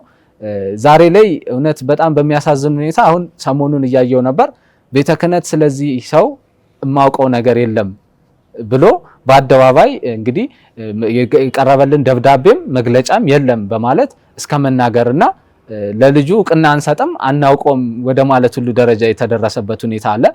እውነት ለመናገር ያው የሰው ልጅን እግዚአብሔር ይወቀው እንጂ ሰው ስላወቀው ስላላወቀው የሰው ልጅ ዋጋን አይጨምርም አይቀንስም። ነገር ግን እሱ እያደረገ ያለው ነገር በክርስትና አስተምህሮን እንዴት እናየዋለን? እኛስ ጋር የሚያመሳስለው ነገር ምን አለ? አሁን ንግስተ ነገስትን አሁን እንደዚህ የጠፉ ሰዎችን የሚያመጡ እግዚአብሔር በጸጋ አቆማቸው ከጠፉበት ህይወት ወጥተው የሚመለሱ የቤተክርስቲያን ልጆችን ወይም ሰዎችን በምን መልኩ ነው ቤተክርስቲያኗ የምትቀበለው? ግደለው ውቀጠው እንደዚህ አድርገው ሲባል ቤተክርስቲያን ከለላ መሆን የለባትም ወይ? ህግና ስርዓት ይከበር ለሚል ሰው ተነስቶ አንዱ ይወገር ይቀጥቀጥ ሲባል ቤተክርስቲያን ሽፋን መስጠት አልነበረባትም ወይ? የቆሙለት ዓላማ ለማን ነው? ክርስቶስ ቤዛ የሆነለት ለእያንዳንዱ ሰው እንደሆነ ከታመነ ይህ ሰው የጠፋበትን ያንን ጨለማውን እየገለጸ ይሄ ደግሞ ብርሃኑ ነው እያለ ያንን ሲገልጽ ምክንያቱ ስህተቱ ምንድነው? ቤተክርስቲያን እውቅና አልሰጥም የምትልበት ምክንያት ምንድነው? ለዚህ ሰው ይህንን ነገር የተወሰነ ሐሳብ አስተያየት እንድንሰጥበት ነው። ከዚህ ጋር በተያያዘ የአሕዛቦችን መጽሐፍት መገለጡ በራሱ ቁጣን ካስነሳ እንግዲህ ዛሬ ላይም ከአሕዛብ ጋር የተቀላቀሉ ሌሎች የዘመን አቆጣጠሩም ለምሳሌ በእኛ በኩል አሁን ዘመነ ሄኖክን ስናነሳ ከአረቦቹ አቆጣጠር ከመሐመዳውያን በጨረቃም በፀሐይም ከሚቆጥሩ አቆጣጠሮች የተለየ እንደሆነ ነው እኛ እያቀረብን ያለን። ስለዚህ ይሄ ነገርም ሲነገር ተመሳሳይ ነገር ስሰማ ስለነበር ነው። ምንድነው የተባለው? ውገሯት፣ በዚህ ቀን በዓል ሲያከብሩ ካገኟቸው በሏቸው፣ በዚህ ቀን ጾም ከፈቱ በሏቸው። እንዲህ አይነት አስተምህሮ ያስኬዳል ወይ? መለስ ብለን አሁን እዛ ጋር አሕዛቡ ስላረጉት ነገር ብቻ ሳይሆን ራሱ አሁን ቤተክርስቲያን ውስጥ ህግና ስርዓት ጥሰው ላሉ ሰዎች ከመጽሐፍ ቅዱስና ከመረጃ ከእውነት አንጻር ይሄ የአረቦቹ ወይም የሌሎቹ አቆጣጠር ስርዓት ነው ተብሎ ሲነገር ቤተክርስቲያኗ እንዴት ነው የምታስታርቀው ይሄን ነገር? ዲያቆን ምህረት የተባለ አንድ ወንድማችንም እንዲሁ ከፕሮቴስታንት ላሉት ወገኖች እግዚአብሔር በሰጠው ጸጋ እንግዲህ ያንን ሙሉ በሙሉ ለዘመናት ሲቆጥሩበት ሲሄዱበት የነበረው ስርዓት ስህተት እየሆነ መሆኑን የሚገልጽ አስተምህሮን በሚገባቸው ቋንቋ በደንብ አብራርቶ ስለ ቅዱስ ቁርባን ቤተክርስቲያን ስላላት ምሳሌ ሳይሆን አማናዊ ስለሆነው ስለ ቅዱስ ቁርባን እንዲሁም በዋናነት አፖስቶሊክ ፋዘርስ ወይም ጥንታዊ የመሰረታዊ የተዋህዶ አባቶች የሚባሉት ሐዋርያትን ይዘን መከተል እንዳለብን ያለውን ነገር በደንብ አብራርቶ ሰዎችን ሲመልስ እኛ እንዴት ነው እነዚህን ሰዎች የምንቀበላቸው? ለምን የነሱን እምነት ነካ ነው የምንለው? ወይስ ደግሞ ምናልባት አካሄድ ላይ ስህተት ካለ እርማቱን እንገልጽ ይሆናል። ይሄ ነገር በዚህ መልኩ የተገለጸ ይቅር፣ ይሄ ይሁን። እዚህ ጋር ንጽጽር ተብሎ የሌሎችን እምነት ንጽጽር መቅረብ አለበት ተብሎ በሌሎችም አስተምህሮች ላይ በመጽሐፍ ቅዱስ ዙሪያ ከሆነ ይሄ ነገር የተነሳው ቤተክርስቲያን እኔ አላቀውም ብላ እውቅናን እስከ መንሳት ድረስ መድረሷ ይህ እጅግ አሳሳቢና እጅግ የሚያሳዝን ለሌሎችም ወደ ክርስትናም ለሚመጡት በምን አይነት መዋቅር ውስጥ ነው የሚያልፉት? መተውስ ደግሞ ወደ ክርስትና አሁን ከእስልምናው ለመውጣት ወይ ከሌላው እምነት ለመውጣት ምክንያት ሆናቸው እንጂ ወደ ወላዲተ አምላክስ ፍቅር ደግሞ ከዛ ከመጡ በኋላ የሚስባቸው ማን ነው? የሚያስተምራቸው ማን ነው? አሁን እኮ ከጎኑ አይደለም የሚል ነገር እስካሁን ድረስ ቤተክርስቲያኑ አታውቀውም ተብሎ በመጅሊስ በተለያየ ደረጃ እነሱ ወጥተው መግለጫ ሲሰጡ ዝም ተብሎ እኛ ጋራ ጭራሽ አናውቀውም ሲባል ይሄንን ህዝብ ልታስተውሉ ይገባል ማለት ነው። ምክንያቱም ዛሬም ንግስተ ነገስት ማርያም ለሚሰሩትና ለሚሰጡት መልእክትና አገልግሎት ይሄ ማህበር ለሚሰራው ስራ እውቅና አልሰጠም ቤተ ክህነት። ምክንያቱ ለምንድነው? ከሌሎች ጋራ በፖለቲካም በሃይማኖትም በጥቅምም እኛን ያሳጣናል የሚል የራሳቸውን ጥቅም እየጠበቁ ህዝቡን ግን ወደ ገደል እየነዱት ነው። ህዝቡን የሚያነቁ ህዝቡን ወደ እውነት መንገድ የሚመሩትን መቀበል እንደማይፈልጉ ማሳያ ነው ብዬ ስለምረዳ ነውና በዚህ ላይ የምትሉትን ካለ እኔ ስለ ወንድማችን እፎይ በጣም ያስገርመኛል። አንዳንድ ጊዜ ያው የአንዳንዴ እውነቶች እንዲገለጹ ቀናቸው ስለሆነ ብዬ ነው ማስበው። በመጀመሪያ ደረጃ ንጽጽር የሚለውን ትምህርት አንስተው የጀመሩትም አሕዛቦች ናቸው ያነሱትም ማለት ነው። በመነሻ ደረጃ አነሱ። ከዛ በኋላ አምላካችንን ቅዱሳኑን መጽሐፍ ቅዱስን እስትንፋሰ እግዚአብሔር ነው የምንለው እኛ መጽሐፍ ቅዱስን እነዚህን ሁሉ በቃ እርግጥግጥ አድርገው ሲናገሩ አንድም ተቆርቋሪ የቤተ ክርስቲያን አባት ወጥቶ የተናገረ ለምን እንዲሆናል ብሎ የተናገረ የለም። ታዲያ አንዳንዴ ቤተ ክርስቲያን የተቀመጡ አባቶች ዝም ሲሉ ምዕመኑ ዝም ይበል ወይ? ዝም በሉ እናንተም፣ እኛ ማህበራዊ ኑሯችን ይበልጥብናል፣ ሊስደቡን ችግር የለም እንደማለት ያለ አይነት አነጋገር ነው የምንመለከተው። እና ይሄ ወንድም እንዲሁም ወራቤ ላይ እዚህ ስልጤ ዞን ላይ በተነሳው መተት አድርገው ነው ልጆቻችን ላይ በሚለው ሐሳብ መነሻ እሱ ነው የዚህ ልጅ ማለት ነው። እና በዚህ ተነስቶ አንብቦ የሚያውቀውን ነገር አሰባስቦ ነው መልስ የሰጠው ማለት ነው። ሲሰጥም ደግሞ ሰው ሊገነዘብ የሚገባው ትልቁ እውነት ይጥፉ ለማለት አይደለም፣ ይዳኑ፣ ከዚህ ብርሃን ተሳታፊ ይሁኑ፣ ወደ ቤተ ክርስቲያን ይመለሱ። እንዴ ይሄንን ያለ ሰው እንዴት ሊነቀፍ ይችላል? እንዴት ከነሱ ጎንስ መቆም አይቻል? ባጸፋው ቤተ ክርስቲያን ግን በወከለችው የቆመችው ከማ ጋር ነው? ከአሕዛቦቹ ጋር ነው ቆማ ያየ ነው ማለት ነው። ይሄ በጣም የሚያሳዝን ነገር ነው። ምን ያህል እረኛ እንደሌለ ሰብሳቢ እንደሌለ የሚያሳይ ነገር ነው የተመለከትነው። እና ሁሌም የኛ ማህበር የመድኃኔዓለምና የቅድስት ድንግል ማርያም ማህበር ዘኢትዮጵያ ከዚህ ወንድም ጎን እንቆማለን። የምንቆምበትም ትልቁ ምክንያት ምንድነው? ሰው ይጥፋ ብሎ አይደል። ማህበራችን ብዙ ተግባራትን የሚያደርገው ሰዎች እንዲድኑ ነው፣ ሰዎች ወደ እውነት እንዲመጡ ነው። ኢትዮጵያ ሀገራችን ብዙ የሆነ ሀብት ያላት ብዙ የሆነ የቅድስና መስመር ያላት እንደሆነ እየጠቆመ ነው ያለው። በዚህ ተሳታፊ እንዲሆን ነው እና ይሄ ወንድምም ያደረገው ይሄን እውነት ነው።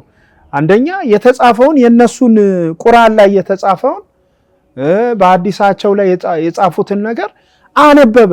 ማን ነው የጻፈው? እነሱ ጻፉት፣ ተረጎሙት። የተተረጎመውን ደግሞ እሱ አነበበው። በቃ ሌላ እኮ ምንም ትርጉም የለውም። እንዲህ ላይ እንዲህ ይልብሃል፣ ይሄ ላይ እንዲህ ይልብሃል እያለ አነበበ። ለምን ታነባለህ ይባላል። ቃለ ሕይወት ያሰማልን። በዚህ ላይ እኔም የምጨምረው ነገር ምንድነው? እንግዲህ እግዚአብሔር አሁን እኔን ለአገልግሎት ሲጠራኝ ከዛ ከጠፋ ዓለም አምጥቶ ነው ምስክርነት እንድሰጥ ያደረገኝ። አሁንም እግዚአብሔር በተለያየ ሕዝብ እያስነሳ ልጆቹን የሚያነቃበትን ነገር ያደርጋል። አባቶች ደግሞ ተኮፍሰውበት ተቀምጠዋል። ሊታዘዙት ስላልቻሉ ከራሱ እሱ ራሱ ከሚመርጠው ድንጋዩን ማስነሳት ሰው ራሱ እምቢ ቢለው እንኳን ድንጋዩን አስነስቶ ይሄን ስራ መስራት ይችላል። የነዚህ ሰዎች መዳን የነዚህ አህዛብ ህዝብ መዳን እነዚህ አባቶች አይፈልጉም ወይ? ምንድነው የነሱ አገልግሎት? እዛ ጋር በጵጵስና ተቀምጠው መስቀል ይዘው ቅዳሴውንም ምኑንም መሐሌቱንም ሰዓታቱንም ሲቆሙ ምንድነው የሚሉት? ውሸት ነው ማለት ነው። ቤት ውስጥ ሌላ ሲወጡ ደግሞ ሌላ ነው። ይሄ አይደለም ክርስትና። መስተካከል ያለበት ምንድነው? በእኔ የሆነው ነገር ከዚህ በፊት እንደውም ተናግሬዋለሁ። የዛሬ 8 ዓመት በዚህ በአካባቢ ላይ የደረሰብኝ ነገር ምንድነው?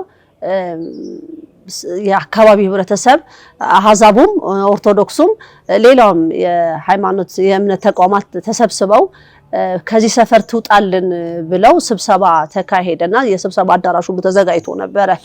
ከዛ ያው እንግዲህ ዛ የኔ የሆነ አካል የለም፣ እኔን የሚወክል አካል የለም።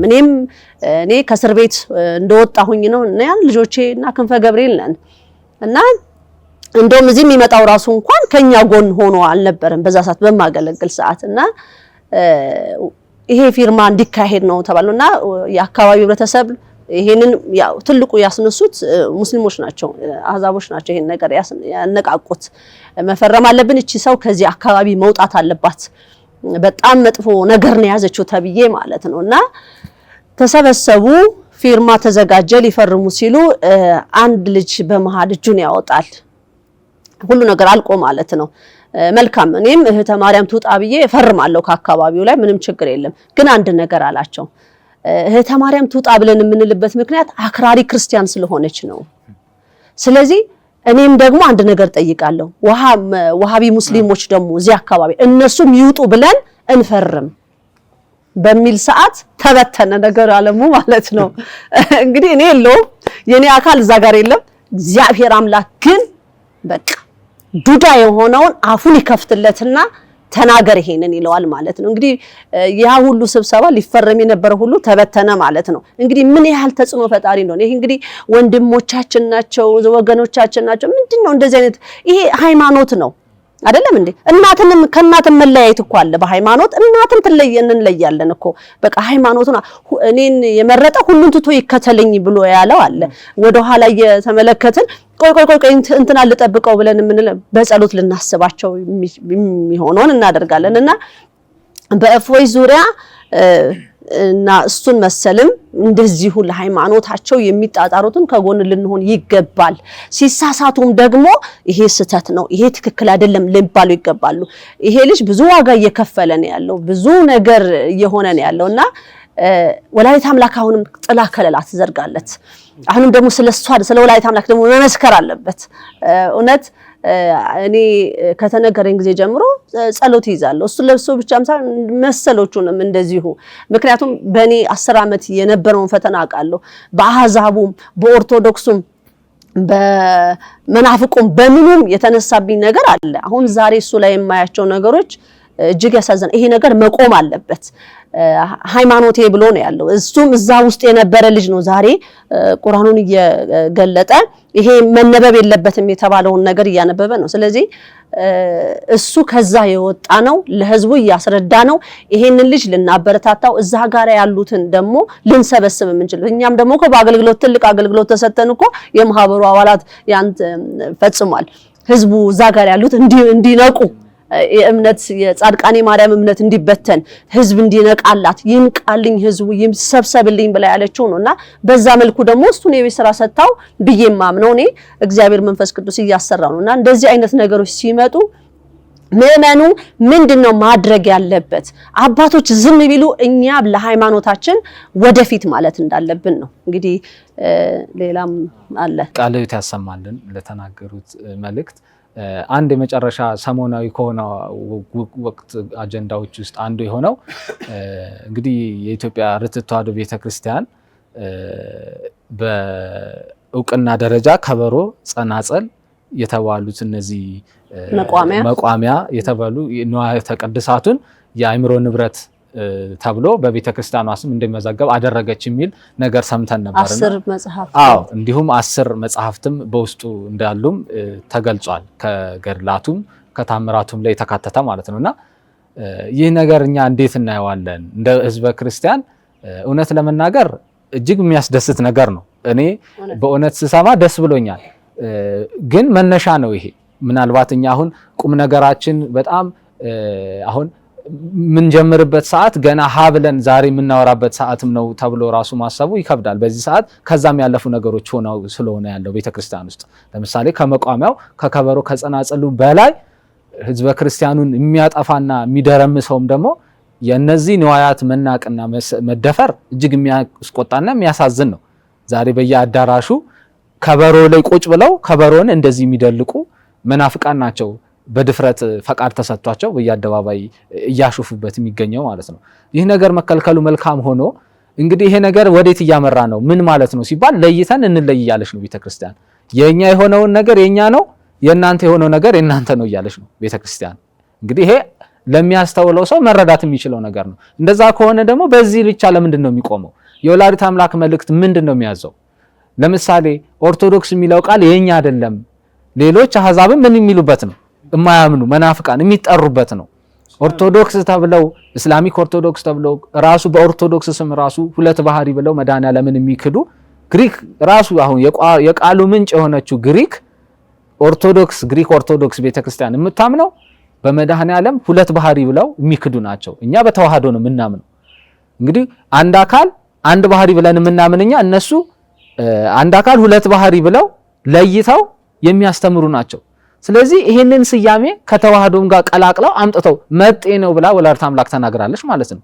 ስለዚህ ኦርቶዶክስ የሚለው ቃል እንዲሁም ካቴድራል ስለሚለው ስያሜና ከዛ ጋር ተያይዞ ስላሉት ነገሮችም ቤተክርስቲያኗ መግለጫና አቋሙን ልትገልጽ ይገባል ማለት ነው። ምናልባት ይሄ በምእመናኑ ከፍተኛ ግፊት እዚህ ደረጃ ከደረሰ ወዴት መሄድ እንዳለበት የሚያመላክት ነገር አያሳይም ወይ የሚል ነገርም አብረን እንድናይበት ነው።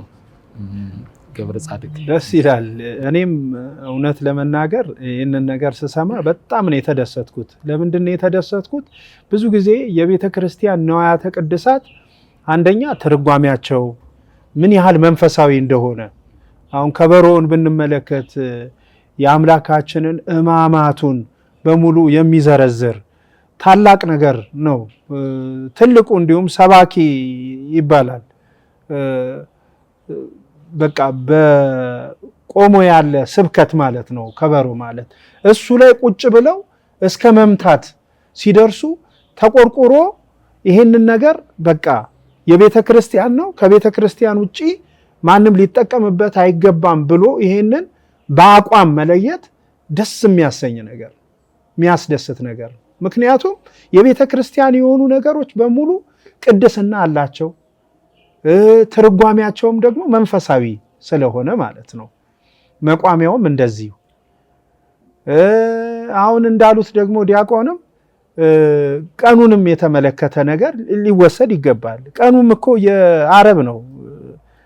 እንዲሁም አቡሻህር የሰው ሐሳብ የተጨመረበት ከመንፈሳዊው ከሰማያዊው አስተሳሰብ የሰው ነገር የተጨመረበት በመሆኑ ቤተ ክርስቲያን በዚህም ዙሪያ ልታስብበት ይገባል። ቀኑም ላይ ልታስብበት ይገባል። የኛ አይደለም፣ ግብጾች የጫኑብን አለ። እንዲሁም ደግሞ ከተለያዩ መጽሐፍ ሰብስቦ እንትን አጻፈው ብለው ለሰው ነው የሚሰጠው በጽሁፍ ደረጃ ራሱ ማለት ነው። ዲሜጥሮስ የሚሉ አሉ።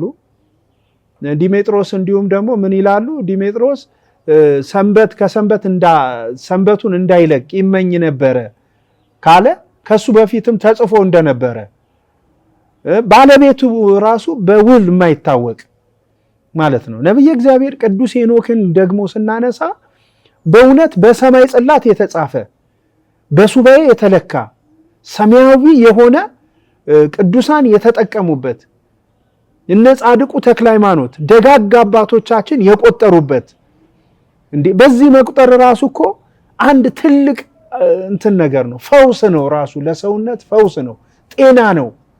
እንደ ልባቸው ባጋንንት ህዝቡ ላይ እየጫኑ እንደ ልባቸው መተት እየላኩ የሚጫወቱበትም ትልቁ ምክንያት የቀኑ ምክንያት ነው። ስለዚህ ቤተ ክርስቲያን ለምእመን ያላትን ነገር እንደዚሁ ንዋያተ ቅድሳት ላይ ወሰደችውን እርምጃ ቀኑም ላይ መውሰድ፣ የኛ ያልሆኑትን ነገር ለራሳቸው መመለስ፣ ካቴድራል የካቶሊክን ለካቶሊክ የግብፅን ለግብፅ የአሕዛብን ለአሕዛብ መልሱ የኛ ይሄ አይደለም ብላ የራሷ የሆነ ስንዱ እኮ የሚያረጋት ይሄ ነው እኮ። በቀኑ ቢባል ቀን ያላት ናት። በየአንዳንዱ ነገሯ ላይ አባቶች ስራ ሰርተው ያቆሙላት ቤተክርስቲያን ናት።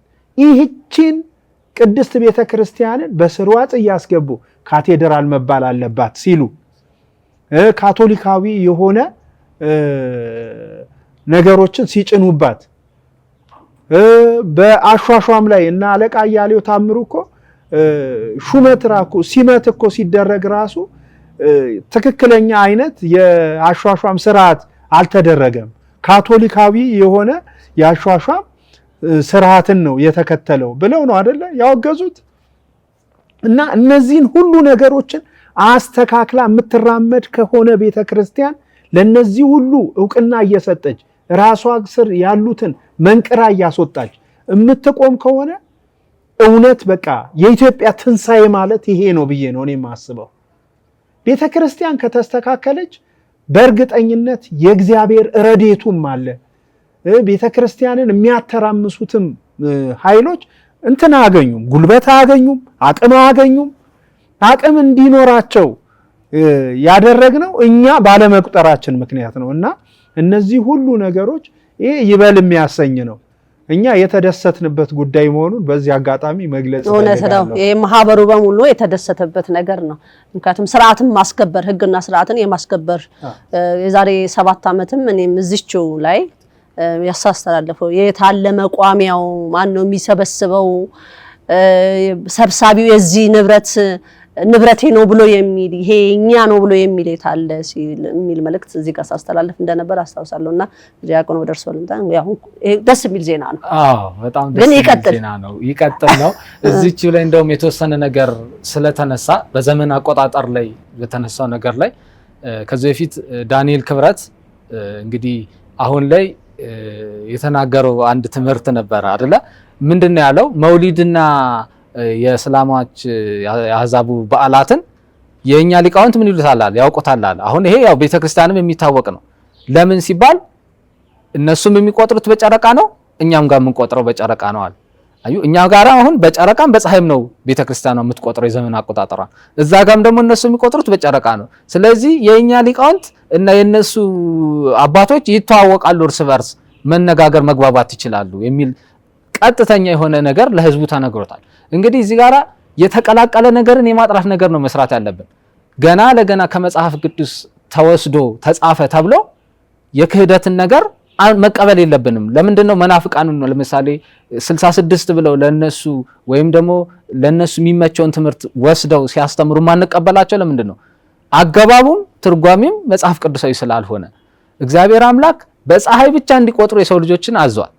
ቅዱስ ሄኖክ በመጽሐፍ ሄኖክ ላይ አስቀምጦታል።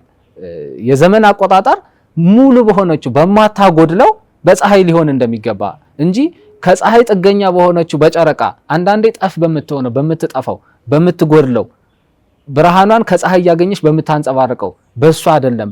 በፀሐይ ሲቆጠር 364 ቀን እንደሚሆን በጨረቃ ሲቆጠር 354 ቀን እንደሚሆን በግልጽ ተቀምጧል። ስለዚህ በጨረቃም በፀሐይም ቤተክርስቲያኗ መቆጠር ከሆነ እንግዲህ የትኛውን ቁጥር ነው ለዓመት የምትሰጠው? 354 ነው 364? ለዛ ነው ይሄ ነው የሚባል ቁጥርን መሰየም ስላልቻሉ አሳልፈው ቀኑንም አበለሻሽተው 365 አለፍ ሲል 366 በ700 ዓመት አንዴ 7 ይሄ ሁሉ አይነት መደረማመስ የመጣው መጽሐፍ ቅዱስን ራሱ እግዚአብሔር አምላክ የሰጠውን ሳይሆን የሰው ሐሳብ የገባበትን የሰው ሐሳብ የሆነውን ነገር በመካተቱ ነው ማለት ነው። ስለዚህ እዚህ ጋራም የተዋህዶ ልጆች ልታስተውሉት የሚገባው ነገር ቁርአን ማለት ነው። አቡሻህር ማለት ባህር ሐሳብ ማለት ቁርአን ማለት ነው ለኔ በግልጽ ነው ነገር እና አሁንም ይሄ ማህበር የሚናገረው ምንድነው? ዘመነ ሄኖክ ስንል እኛ ምናልባት ልክ እንዴት ነው ከዚህ በፊት ለአሕዛቡ በክርስቶስ ላይ ለሚናገሩት ነገር የነሱ ነገር ሲነሳ ነው መጮህ የጀመሩት አይደለም? ያው ቁርአናቸው መጽሐፉ ሲገለጥ የራሳቸው አስተምሮ ሆነ። እኛ ጋር ደግሞ አሁን ያለው መጽሐፍ ቅዱስ ላይ ያለውን ነገር ስለ ዘመነ ሄኖክ ስንናገር እናንተ ደግሞ ባህር ሐሳቡ ላይ ያለውን ከፍታችሁ ብታዩት ዛሬ ላይ ተቀየረ የተባለው ዕለተ እሁድን ወደ ማክሰኞ ጥንተ ዕለት ብለው እንዴት እንደቀየሩት እሁድን ወደ ማክሰኞ በምን ስልጣን ቀየሩት ብሎ ከዛው ከባህር ሐሳቡ ላይ የተጻፈውን ነገር ማገናዘብ ያስፈልጋል። ስለዚህ ለይተን እንለይ በሚለው ነገርም እኔ ሁሉ ነገር አብሮ መስተካከል አለበት ነው። ይሄ ቤተክርስቲያኗ የራሷ የሆነውን ነገር መሰብሰባ በጣም ደስ የሚል ብስራትም ሆኖ ሳለ የሷ ያልሆነውን ደግሞ ማስረከብ አለባት፣ ማስወገድ አለባት። ይሄ በቃ የቤተክርስቲያኗን የማይወክል ነገሮች ስላሉ ካቴድራልም ኦርቶዶክስ የሚለውም ስያሜ አሁን ለምሳሌ አክሊሉ ወንድማችን የግብፅን ነገር ነው እያስተዋወቀ ያለው። ይሄ የሱ ነው ወይም ደግሞ እሱ ወክለው የላኩት ለሱ መስጠት ይቻላል። እሱ ያንን ነው የሚያንጸባርቀው። ለወላዲተ አምላክ ያለህ አመለካከት በእውነት ወንድሜ በጣም መስተካከል አለበት። ልታመጣ ያልከውንም ገና ወደፊት ልታመጣ ያልከውን እንግዲህ አጋዕዝተ ዓለም ቅድስት ሥላሴ ይሰሩት። ምክንያቱም በጣም ከባድ ለወላዲተ አምላክ ያለህ አመለካከት በጣም የወረደ ነውና ይሄንን አንደበትህን እግዚአብሔር እንግዲህ ይስፋውና ይሰርልህ ከመዋረድ ከመቅለል እግዚአብሔር ወደ ልቦና ይመልስህ። ምክንያቱም በጣም ከባድ ነው።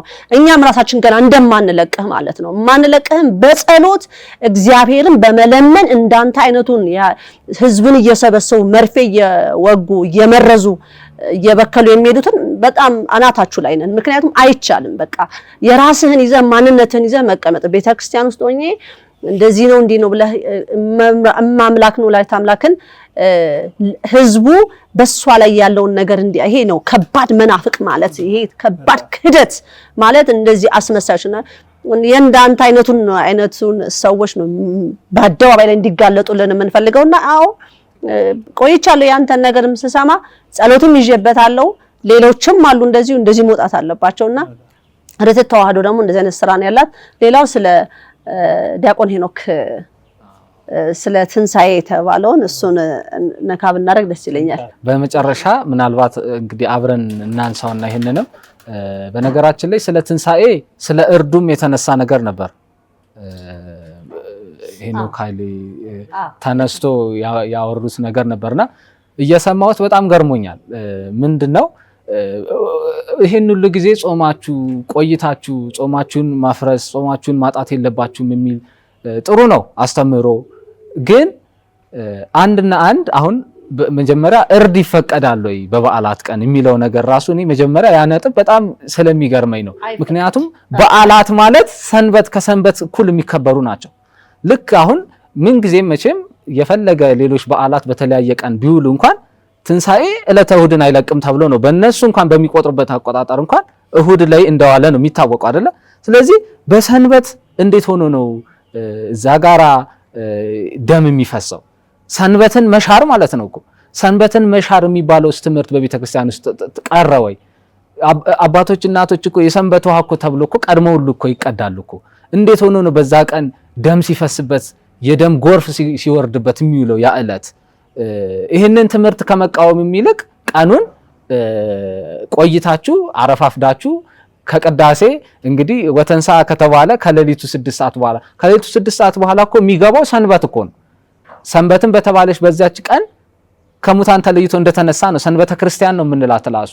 ስለዚህ ያቺን ቀን እኛ በቤተ ክርስቲያን ተገኝተን የምናከብራት ከዛ በፊት ምክንያቱም የስጋ ጉጉትና የስጋ አምሮትም ከሆነ በሌሎች ባዘቦች ቀኖች መቆረጥ ታረድ ይኖርበታል እንጂ ምን ያህል እንግዲህ የቤተ ክርስቲያን ሕግ ሻራ አርፋችሁ እያስተላለፋችሁ እንደሆነ ይሄ ታዘብኩት ነው። ሌላው ደግሞ በዕለተ ትንሣኤው ብርሃን ይወርዳል።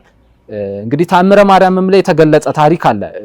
ኢትዮጵያውያን ወደ ኢየሩሳሌም እየሄዱ በዛች ጌታ መድኃኔ ዓለም በመከራን በተቀበለባት ትንሣኤው በተገለጠባት በዛች ቦታ ላይ ሆነው በሚጸልዩበት ጊዜ ብርሃኑ ከፈኑ ዲቤነ ነው ትንሣኤክን ላመንን ለምናምን ለኛ ብርሃንከን ላክልን እያሉ በሚጸልዩበት ጊዜ ብርሃን ከሰማይ ሲወርድ ይገለጽ ነበር ይላል። በዛም በሚሆንበት ጊዜ አንድ ኢትዮጵያዊ አብሮ ሄዶ በዛ በዓሉን ለማክበር ሲሞክር ምን ሆነ ነው የሚለው።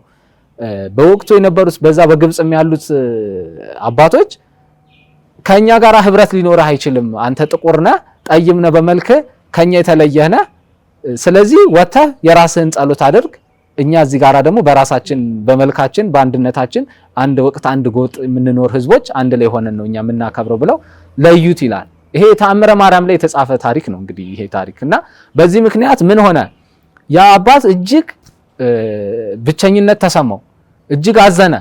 ምክንያቱም በክርስቶስ ክርስቲያን አንድ የተባሉ ወንድሞቹ ጋር እንደተሰበሰበ የሚሰማው ያ ኢትዮጵያዊ ክርስቲያን በመልኩ ምክንያት እንዳንጓጠጡት እንደለዩትና ከትንሳኤዋ ብርሃን አብሮ ብርሃን ከፈኑ ዲቤነ ብለው በመቅደስ ውስጥ በሚያደርጉት ዑደት ላይ እንደከለከሉት ባየ ጊዜ በውጭ ሆኖ ሲጸልይ እነሆ በውስጥ ላሉት አባቶችና በዛ ለተሰበሰቡ ምእመናን ሁሉ እንዲታይ አርጋ ወላዲተ አምላክ ከላይ ብርሃን ከሰማይ ሲወርድለት ወላዲተ አምላክ ስታጸናናው ከሰማይም ደግሞ ብርሃን ወርዶ ወደሱ ላይ ሲያርፍለት ተገለጠ የሚል የተአምሯ ክፍልም አለ ማለት ነው። ስለዚህ እንደውም ከዛ በኋላ ኢትዮጵያውያን በትንሳኤው በዓል ላይ ካልተገኙ ለካ ብርሃኑ ራሱ አይወርድልንም ብለው እስከ መናገር እንደደረሱና ከኢትዮጵያውያን ጋር በህብረት መጸለይ አለብን፣ አንድ መሆን አለብን፣ በእነሱ እምነት በእነሱ ሃይማኖት መቆም አለብን ብለው እንደተናገሩ የሚገልጽ ክፍል አለ።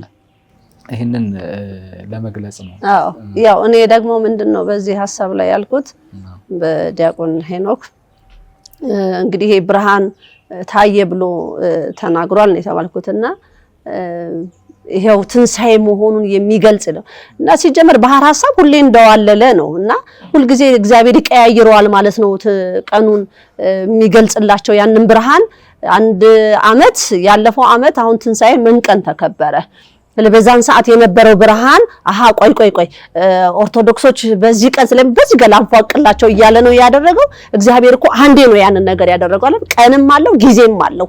ያንን ጊዜ እየተንሸራተተ ነው ማለት ነው። ይሄንን ነው እያስተማሩ ያሉት እርሶ ማለት ነው ወይስ አልገባውትም? ወይስ እንዴት ነው ማለት ህዝቡስ ምንድነው እንዲይዝ የፈለጋችሁት? አንድ ቀን የባህር ሐሳብ አቆጣጠር አንድ ቀን ትንሳኤ ውሎ አያውቅም። አሁን በዚህ አመት የዋለበት ቀን አለ። አሁን የሚቀጥለው አመት ደግሞ በዛ ቀን አይውልም። ስለዚህ ብርሃኑም እንደዚህ ይዋዥቃል ማለት ነው። እግዚአብሔር መንፈስ ቅዱስ ለዛ ታላቅ ሰው ይሄንን ነገር ሲገልጽ ይዋዥቅ እንደሚዋዥቅ ነግሮታል ማለት ነው።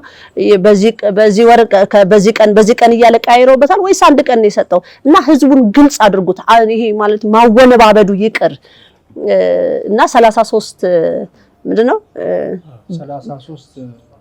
33 ጧፍ እና እኛ ደግሞ 42 ነው እድሜው ብለን ተናግረናልና ምንድነው ማለት ልታስተላልፉ የፈለጋችሁትን እኛ በግልጽ ደግሞ ጠይቀናል። የምትጠይቁት ነገር ካለኛ እንመልስ።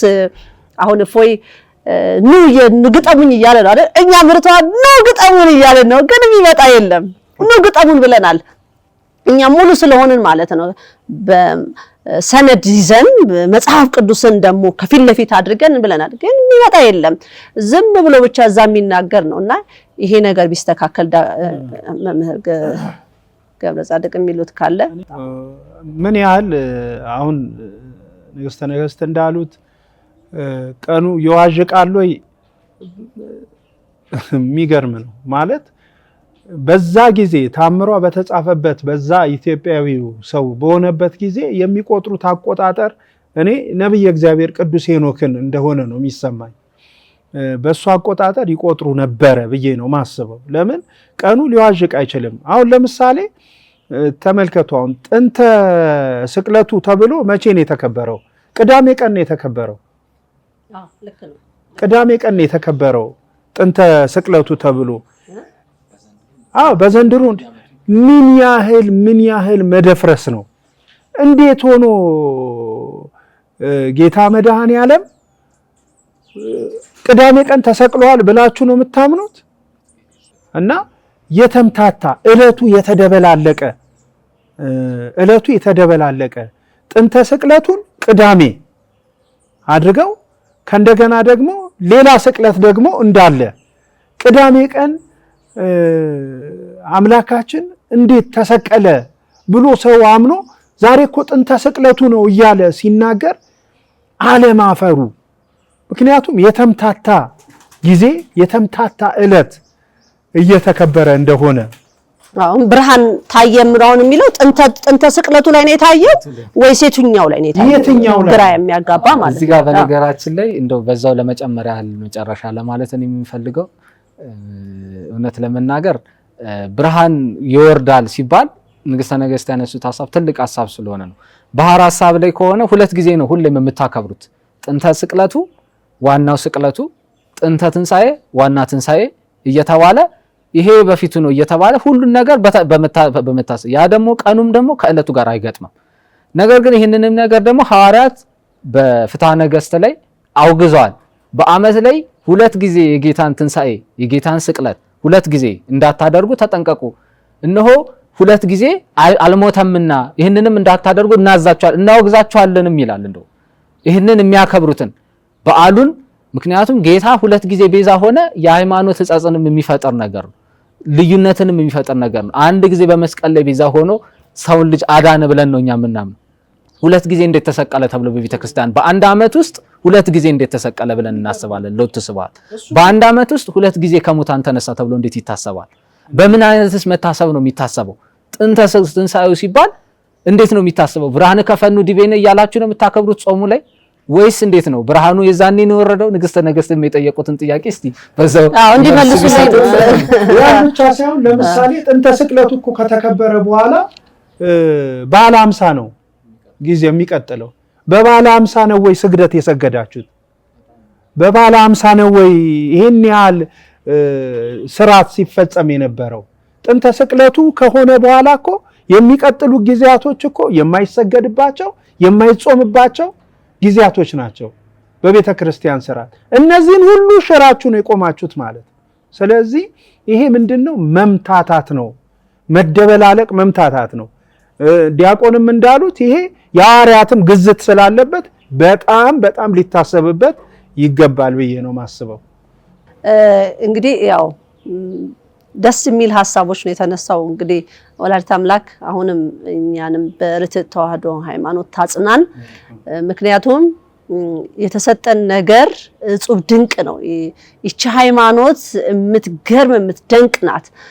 ወደ መጨረሻ ላይ ስንደርስ ማለት ነው የሆነ ትልቅ ነገር ጋራ እንደምንጋጠም ነው የምትናገረኝ ማለት ነው።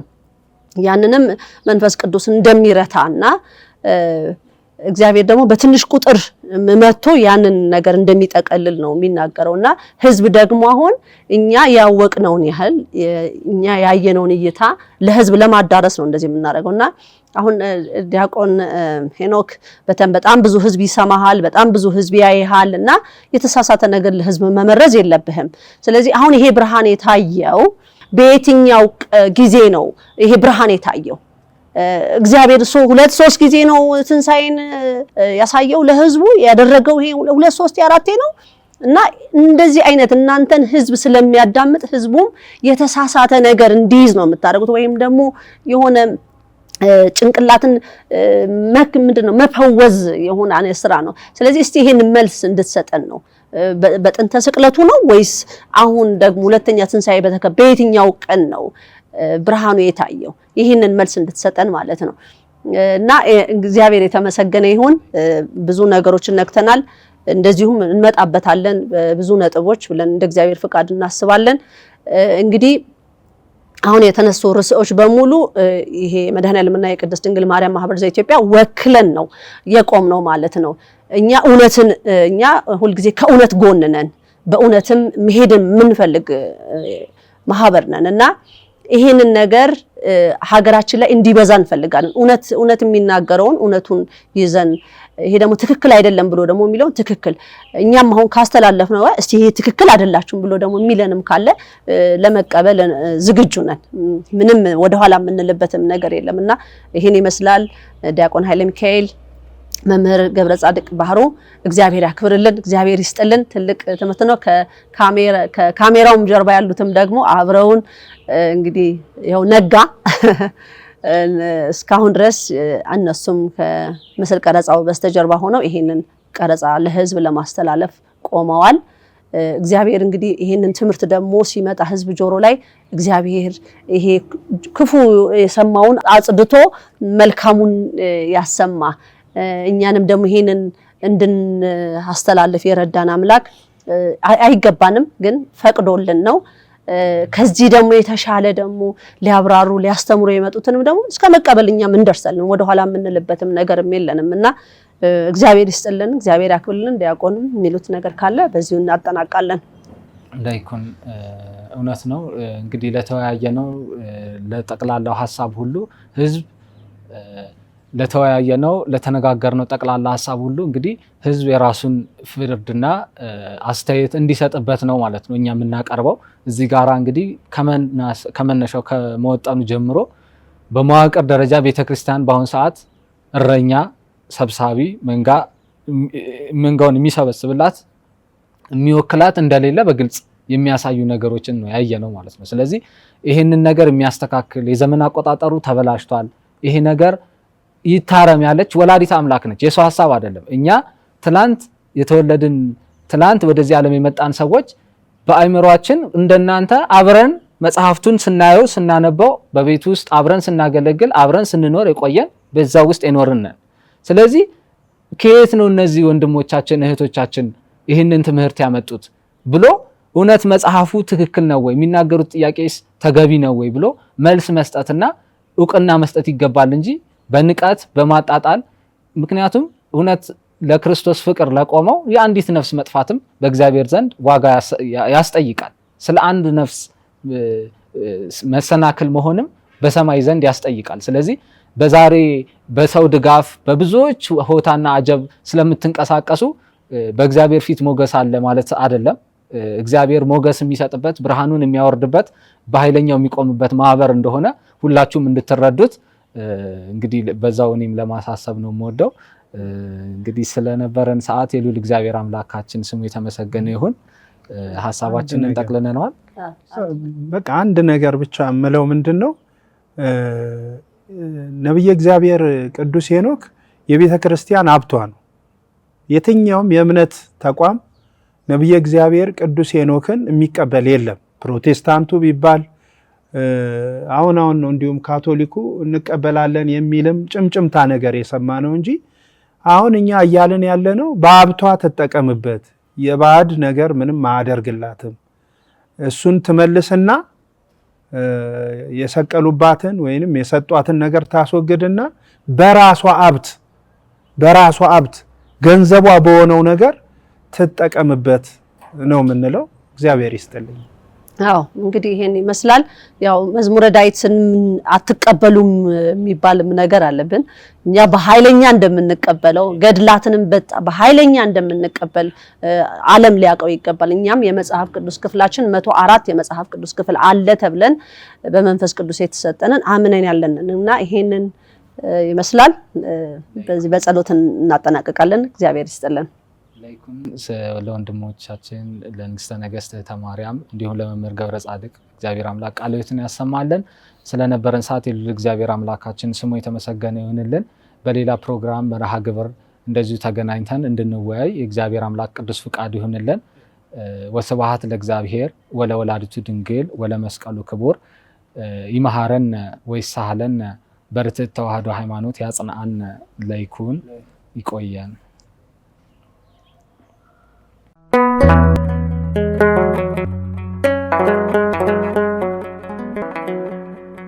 ዘኢትዮጵያ